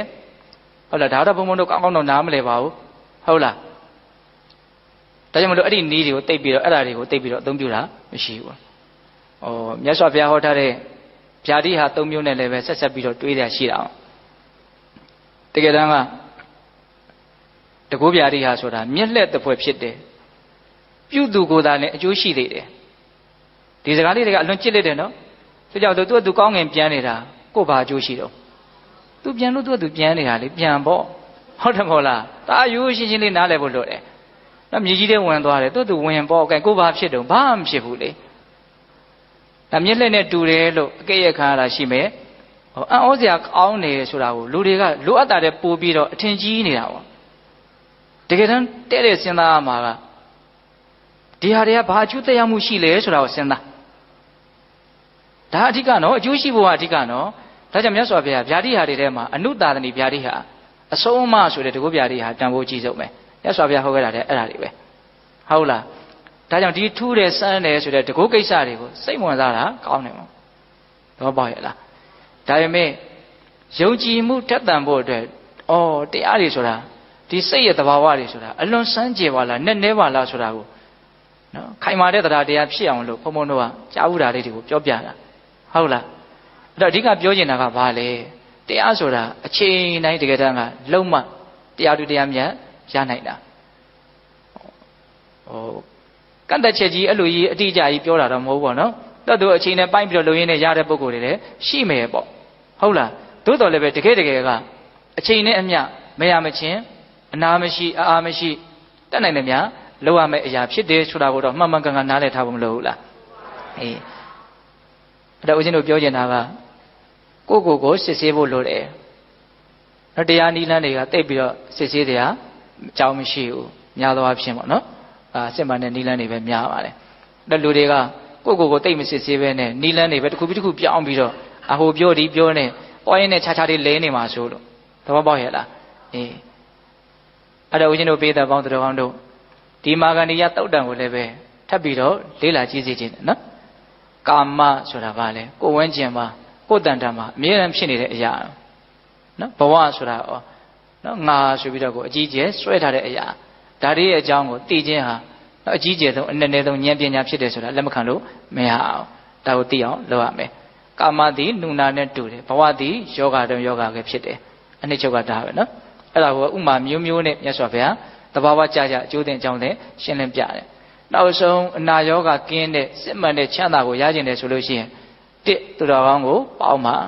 ဒါဆိုရင်သူတော်ကောင်းတရားနာရပါလိမ့်မယ်သူတော်ကောင်းတရားနာရပြီဆိုရင်သူတော်ကောင်းအကျင့်ကိုကျင့်ရပါလိမ့်မယ်သူတော်ကောင်းအကျင့်ကိုကျင့်ရပြီဆိုရင်သူတော်ကောင်းတရားကိုသိရပါလိမ့်မယ်။ကံဘလောက်ရိုးရှင်းတော့နော်ဒါကြောင့်ပိဿပေါင်းသူတော်ကောင်းတို့သည်အပမဒဆိုတဲ့တတိတရားလက်ကင်ထားပြီးတော့နော်ကာမနဲ့ဘဝကနော်လွတ်မြောက်ပြီးတော့နောက်ဆုံးစစ်မှန်တဲ့ချမ်းသာနော်အနာရောဂါကင်းခြင်းနော်နိဗ္ဗာန်ချမ်းသာဒီစစ်မှန်တဲ့ချမ်းသာကိုမျက်မှောက်ပြုနိုင်ကြတဲ့နော်သူတော်ကောင်းတွေဖြစ်ကြပါစေလို့ဦးဇင်းတို့ဆန္ဒပြုပြီးတော့ဒီကနေ့ပိဿပေါင်းသူတော်ကောင်းတို့ကြိုးစားအထောက်ကြရသောဒါနသီလသမာဓိပညာကုသိုလ်ကောင်းမှုအစွတ်စွတ်တို့ရဲ့စွမ်းတတ္တိကြောင့်တရားတပည့်တော်တို့သည်မဲ့ညာဘုံညာမျက်နှိပ်ဗံကိုလင်းမြန်ထုတ်ချောက်မျက်မှောက်ပြုပြရစေကုန်သောဟု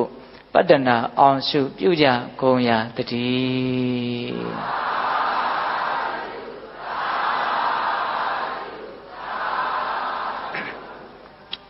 ကဲဆုတောင်းကြအမြတ်ဝေကြအောင်နော်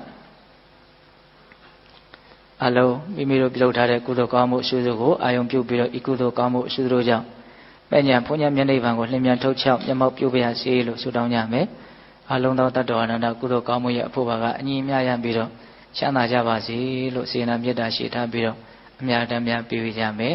အလုံးညီညာညာဆိုကြရအောင်အရှင်ဖေယ ရာတပည့်တော်တို့သည်ယနေ့ယခုပြုလုပ်အပ်သောဒါနသီလသမာဓိပညာကုသိုလ်ကောင်းမှုအရှုရှုတို့ကိုပြုလုပ်ကြပါကုန်၏အရှင်ဘုရားဤကောင်းမှုဤကုသိုလ်တို့ဤအစွမ်းတတ္တိကြောင့်မဉ္ဇဉ်ဖို့ညာမြတ်နိဗ္ဗာန်ကိုလင်းမြန်ထုတ်ချောက်မျက်မှောက်ပြုပါလို၏အရှင်ဘုရားဤကောင်းမှုဤကုသိုလ်တို့ဤဖို့ပါကကိုအသက်ထင်ရှားရှိမရှိဖြစ်ကုန်သောဘိုးဘွားမိဘဆွေမျိုးသားချင်းတို့အားအစထား၍30ဘုံရှင်းလီကုန်သောတတ္တဝအနန္တတို့အားထတ်တူထက်မြတ်ဧဝေငှပါ၏အမြရကြ၍ကိုယ်စိတ်နှဖျားကျမ်းမာချမ်းသာကြသည်ဖြစ်ကြပါစေသောကုသိုလ်အမြတ်အမြတ်အမြတ်ယူတော်မူကြပါကုန်သောသာဓုသာဓုသာဓုကုသိုလ်အမြတ်အမြတ်အမြတ်ယူတော်မူကြပါကုန်သောသာဓုသာဓုသာဓုကုသိုလ်အမြတ်အမြတ်အမြတ်ယူတော်မူကြပါကုန်သောသာဓုသာဓုသာဓုအလုံးကိုယ်စိတ်နှဖျားချမ်းသာချမ်းသာကြပါစေဆရာတော်ရှင်သူမြတ်ဗျာဗုဒ္ဓသာသနာစီယံတိတ်တထု၃ကျက်ရွတ်ဆို၍ပထမနေ့ညချမ်းတရားပွဲကိုအောင်မြင်စွာရုပ်သိမ်းပေးပါရန်ယူသေးစွာလျှောက်ထားအပ်ပါသည်ရှင်ဗျာဗုဒ္ဓသာသနာစီယံတိတ်တထုဗုဒ္ဓသာသနာစီယံတိတ်တထုဗုဒ္ဓသာသနာစီယံတိတ်တထုသာဓုသာဓုသာ